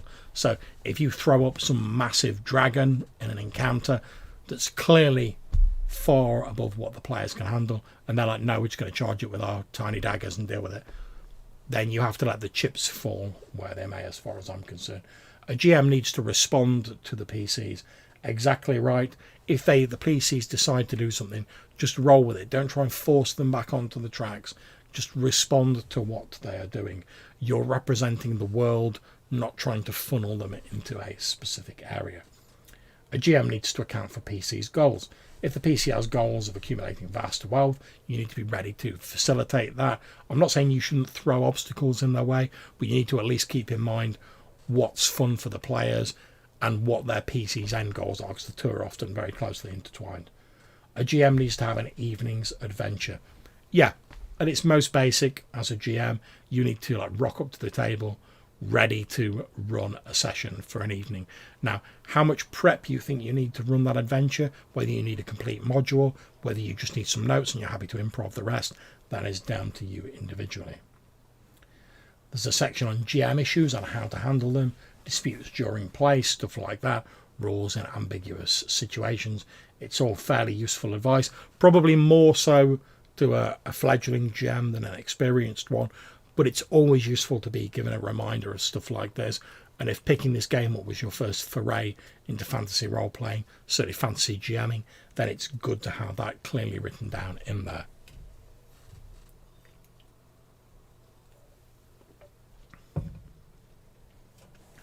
There's a little bit on PC death and replacement, which you're probably going to lose a PC or two at some point during your game. So it's worthwhile thinking how you're going to quickly bring a replacement in so you can get that player back into the game and they're not sat on the sideline being bored for ages.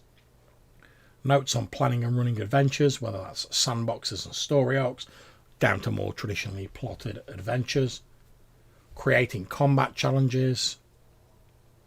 There's various random tables giving potential complications that you can use to spice up a combat rather than it just being like a slog fest, which I think is great because it can be difficult, particularly once you get up to higher levels and combats tend to run a bit longer because there's more like abilities involved. It can be a little bit difficult to keep that interesting. You can obviously do that by narration, by making the combat area more interesting. People are jumping on crates, swinging from ropes, stuff like all your sort of swashbuckle cliches, but it's handy to have some inspiration.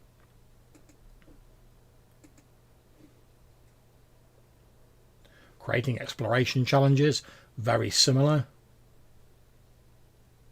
Types of ruin sites, so more random tables for determining the ruins, their history, who used to inhabit them, stuff like that.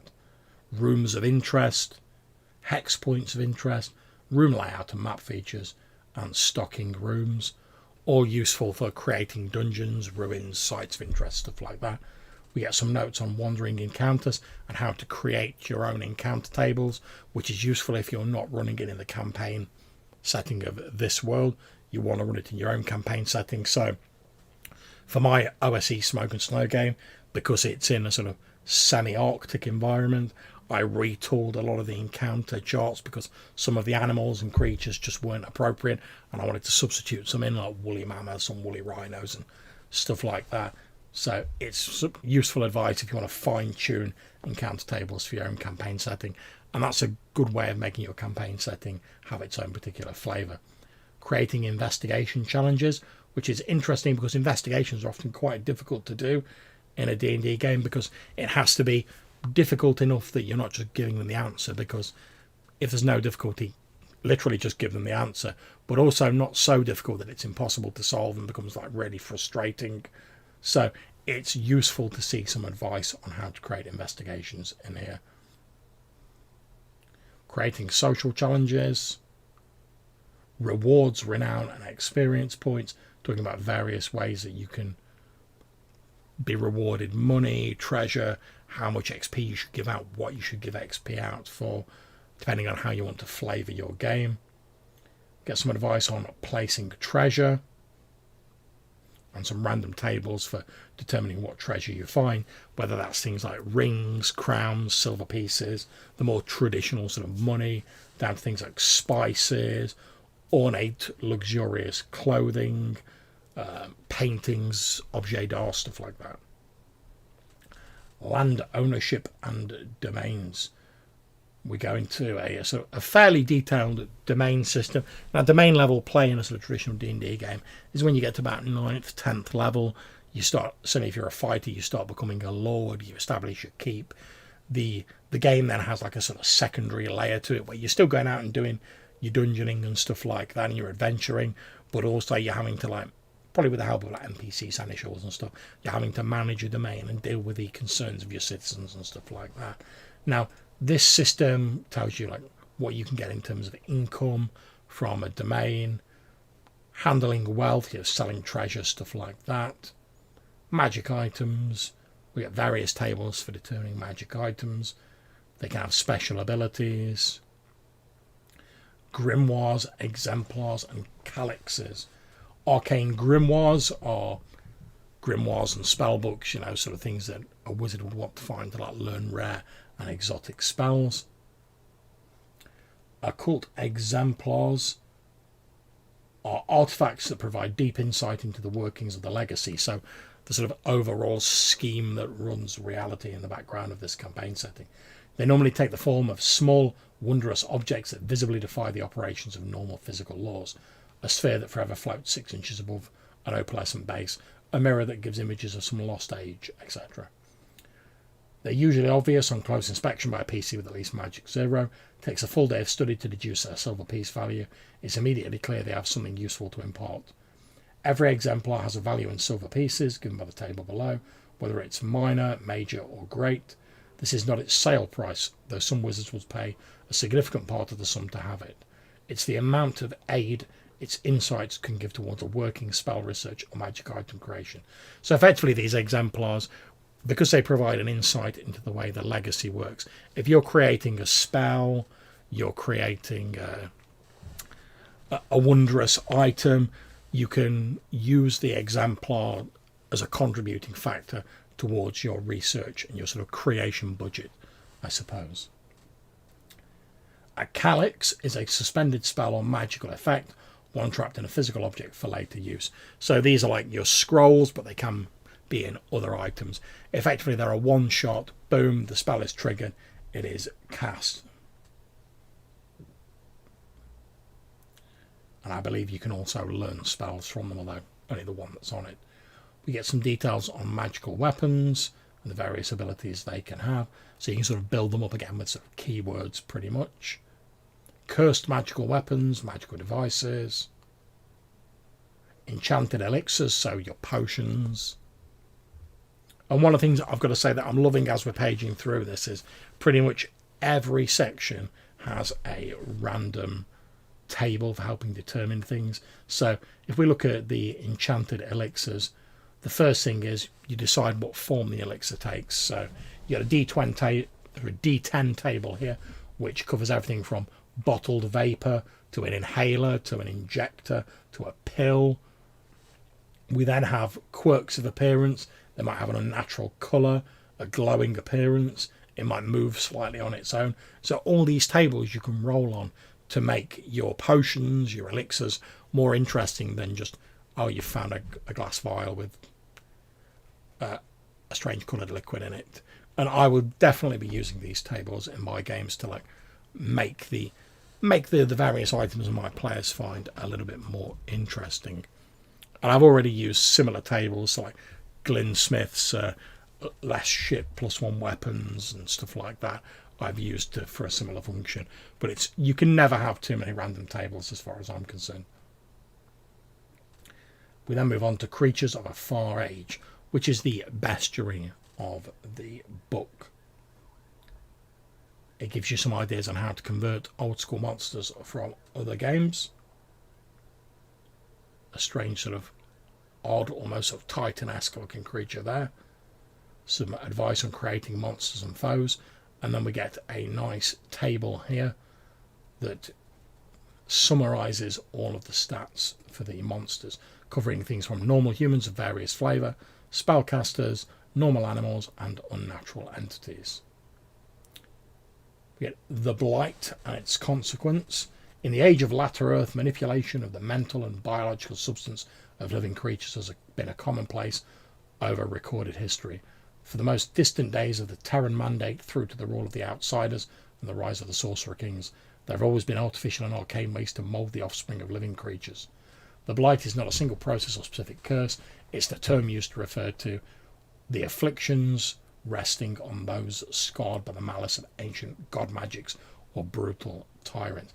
And this is basically mutations and curses that have been levied on various subspecies. We get a monster shapes and appearances table. So again, if you wanted to build a random monster, you could just do it using these tables. Monster drives. So talking about creature motivations. And I think that's a really important thing, particularly if you get a random encounter. Just pick a motivation for your monster. Because if their motivation is just, oh, I've seen some play carrots over there, I'm going to go give them a tonkin. Not particularly interesting. Whereas if you come up with a motivation, it also helps you portray that monster consistently. So if the PCs come across an angry ogre that's chasing a thief, the encounter is going to be very different than if they come across a hungry ogre who is looking for rabbits, let's say. And it's good to keep that in mind when you're a GM. We got a nice random table here of motivations, potential powers and abilities, adding context to your monsters, and a one-roll table for that. Judging combat challenges, reaction rolls and parlaying, morale checks and prudent retreats, since most monsters who with a sense of self-preservation won't necessarily fight to the death if things are going against them, something that unfortunately some GMs often forget. Instinct checks. So let's have a look what these are. The instinct check is a game's way of helping a GM take situational chaos into account. Whenever an instinct check is triggered, the GM rolls a d10. If the number rolled is equal to or less than a combatant's instinct score, they do something impulsive, short-sighted, instinctual, or otherwise less than tactically sound. So this is basically just a way of making sure that the GM's not using their sort of like ultimate world knowledge and knowledge of tactics to play the monsters as being sort of like having a similar level of knowledge.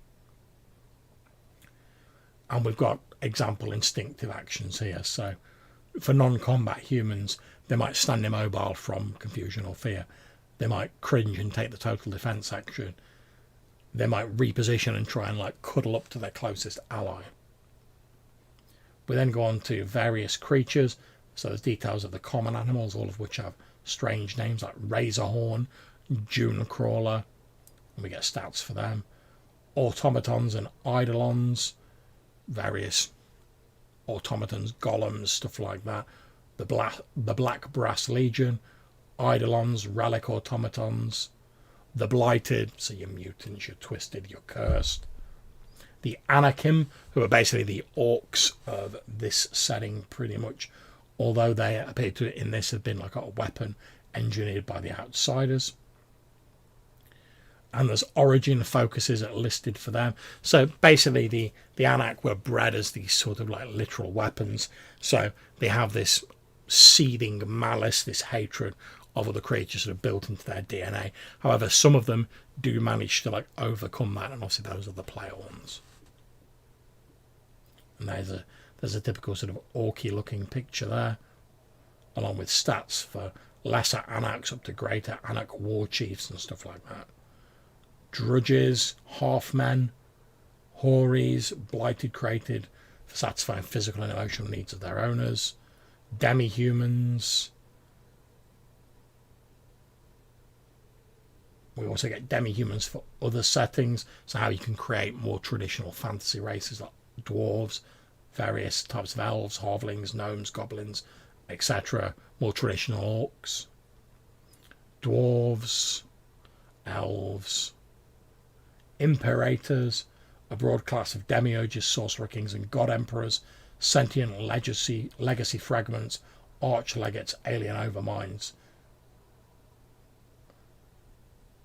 So these are your sort of demigod, like ultimate bad guy threats. Outsiders, undead. And then we go on to talking about factions and major projects. So a faction, as we said earlier, it's an organisation, a government, a group, a guild, etc. that you want to make a significant part of your campaign. Not every organisation counts as a faction. It's only the real movers and shakers who are going to have an impact on your campaign. The faction system allows you to stack these groups up. You give them appropriate assets and resources. And then every few sessions, as the GM, you do like a little mini like downtime turn where the factions attempt to accomplish their goal.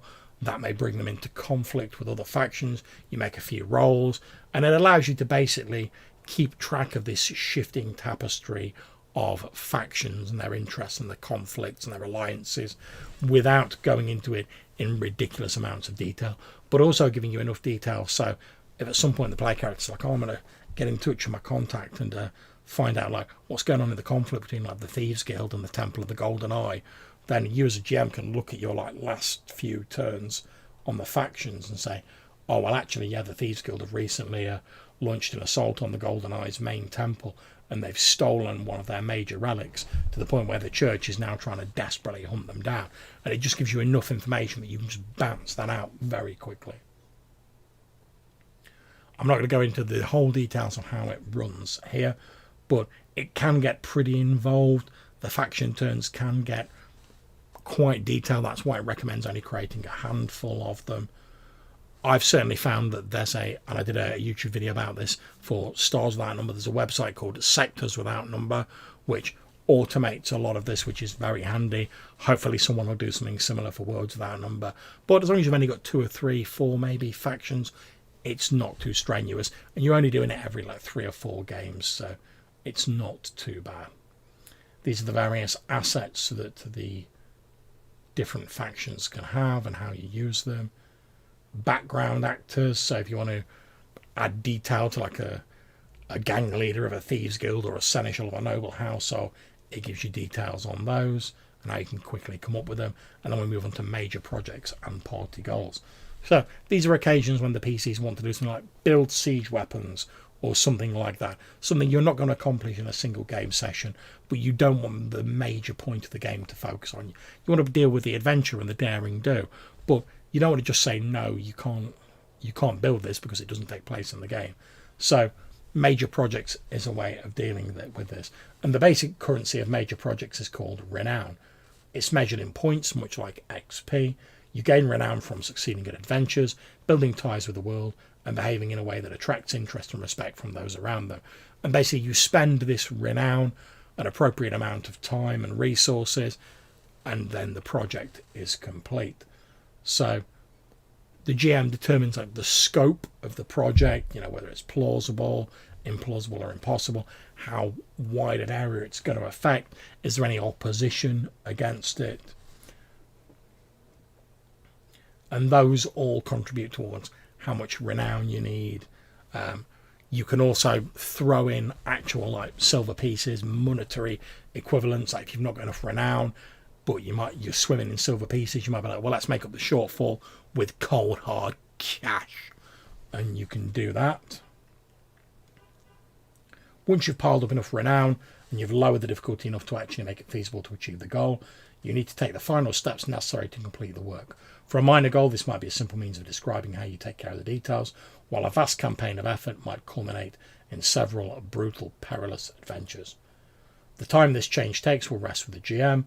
It might take half a year to build a large stone monastery, while a week could be enough time to throw up a palisade or simple fortifications around a village. Once you've met the final criteria, you've got the renown, it is accomplished, you have completed that project, and you can move on to another one if you wish.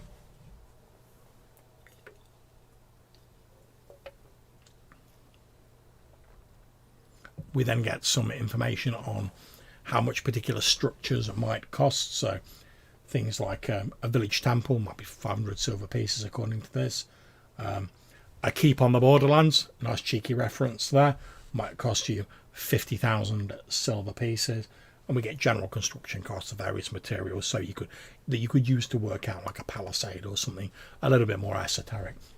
It's nice to see this in there because often this doesn't really get much detail in OSR games, and you have to sort of come up with it on the fly as a GM, which I find difficult because I don't really have a head for that sort of thing. But it's nice to see it as an inclusion. A little bit more on hirelings and servitors, soldiers and guards, and the various costs. We then get to the art of the Gyre. Every region of Latter Earth has its own specific arts and traditions of occult or martial skill.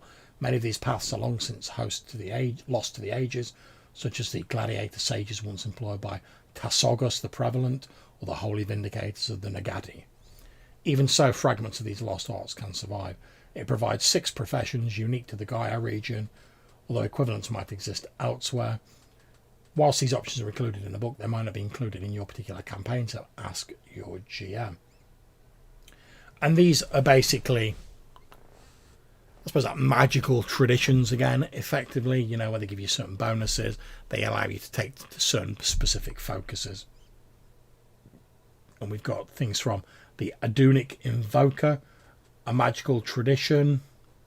We've got the Darien Skin Shifter, shape changers. The Kistian Duelist, a specialist martial tradition. Lagazian Beastmaster, Cerulite Blood Priest, Vothite Thought Noble, a Vothite Noble with ancient mental arts, which are no doubt used for heinous acts and suppressing the common person to maintain their lofty position, if the vibe I'm getting off the Vothite Empire is anything to go by. We then go on to heroic classes and characters. The default tone for Worlds Without Number is fairly gritty, with heroes that are good at what they do but still very immortal.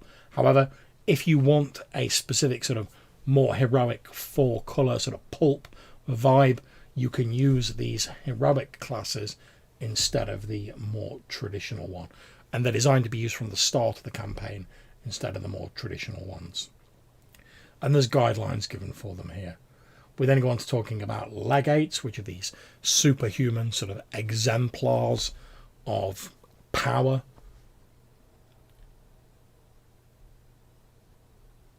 So to become a Legate, assuming your campaign includes them. Obviously ask your GM. High fantasy heroic campaigns from the very start might begin with heroes as legates. Veteran heroes of long-running conventional campaigns might become legates after reaching 10th level. So it's a way of adding another dimension to a higher level play, effectively. Once you breach the limits of human capability, whether as a first level PC in a heroic campaign or as a 10th level veteran, you gain the basic abilities of a novice legate.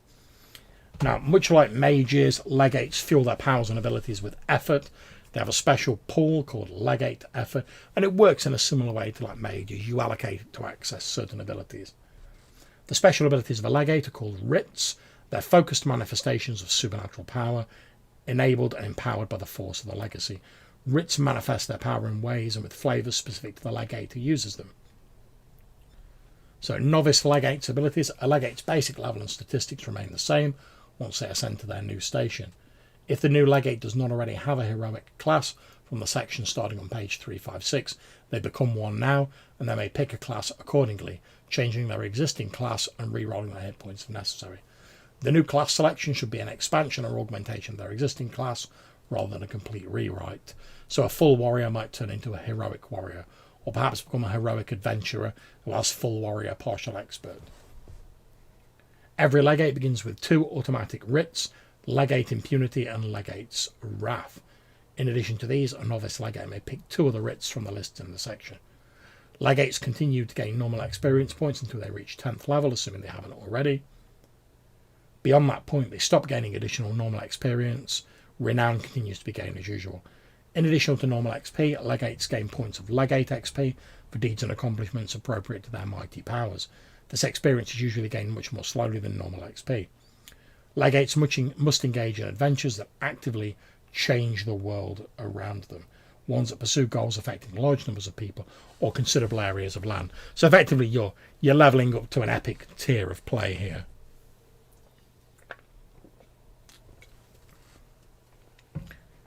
Players can use the table below to spend their accrued legate XP. Once spent, the points are lost and more mighty deeds must be accomplished. So at an XP cost of current pool times 2, you can raise legate effort by 1 point. You can spend 3 XP to gain a universal or class writ, 4 legate XP to gain a writ from another class, 1 point of legate XP to gain 2 skill points, or 9 legate XP to gain a focus level. So effectively, once you get to this level, you're no longer gaining XP to gain levels, you're just parceling out your legate XP on whatever abilities you want. Then we get a list of the description of writs. We're told that many writs involve a definition called lesser or worthy foes. Lesser foes are any non-PC target with equal or fewer hit points than the legate. So for a 4th level legate, all creatures with 4 hit dice or fewer are lesser foes. Worthy foes are simply those creatures with more hit dice than the legate has levels. Some guidelines on creating new writs. We then have the martial writs, the skillful writs, sorceress writs, and universal writs. Some guidelines on using legates, and then we move on to a bit of a discussion of Iterums and their dwellers. We're told Iterums, which are these sort of like splinter dimensions, were created for a purpose, whether it is as humble as a desire for a large closet or as grand as the survival of a civilization. We're given some tools to create Iterums, talk about how they interact with summoned beings, how you could use them as alternate worlds, enabling planar travel, using them as dungeons or even the afterlives of various religions. We're given some random tables to determine how they deviate from standard reality. And then we have a section called Additional GM Tools, a selection of system-neutral GM tools for buffing up particular areas of your campaign. None are strictly necessary, but they might save you a little grief when it comes time to fleshing out an NPC or establishing a visual identity for a lost city. So we have a bait for adventure hooks, D20 ways of introducing an adventure hook, oracular adventure adjustments, architectural style generators, fractal adventure seeds, random NPC types, one-roll characterization tables for NPCs, burning ambitions, close friendships, personal tragedies, troubled romances, and then we go on to the list of Kickstarter backers. And finally, praise the Lord, we have a lovely index at the end. An index of spells as well. And that's it. We have reached the end of the book. All 400 odd pages of it. So let's go back to the cover. So what do I think about Worlds Without Number? Well, it's a little bit more in-depth and a little bit more granular in terms of the rules than my preference. I'm personally a big fan of things like Old School Essentials and like sort of BX D&D, which is very simple to the point where like the rules almost aren't really a thing. But I've got to say, if I was going to go for a slightly more crunchy, I suppose, system, then I would go for something like Worlds Without Number, because although it's got an extra level of detail on it, it's not so ridiculously in-depth that it's going to bog down the game. 𝗧𝗜𝗦𝗦𝗦𝗧𝗜𝗏 says that the look of the book has been really good. Might have to pick it up. Do you have an affiliate link I can use? I don't have an affiliate link. However, there should be a link in the description of this to where you get it on drive-through. Alternatively, if you just go onto Google and type in drive-through Worlds Without Number, it will take you there and you can purchase that at the prices I mentioned at the start. It's about, at the time of recording, it's about $60 US, which I think is about like £43 British money. Well, I don't know what it is, I'm afraid, for various other currencies. Thanks for asking about the affiliate link. I don't have one at the moment, but I would advise you, if you're interested in sort of fantasy games, something with a bit more depth than like BX D&D, but justified depth. There's never anything that feels bloated or without purpose in there. Everything's been very carefully thought out, and the basic system, as we said at the start, has had a lot of play testing in its sister game, Stars Without Number, and this is like the fantasy version of it. So I'm definitely going to give running this a go at some point in the future, because I think it's really intriguing.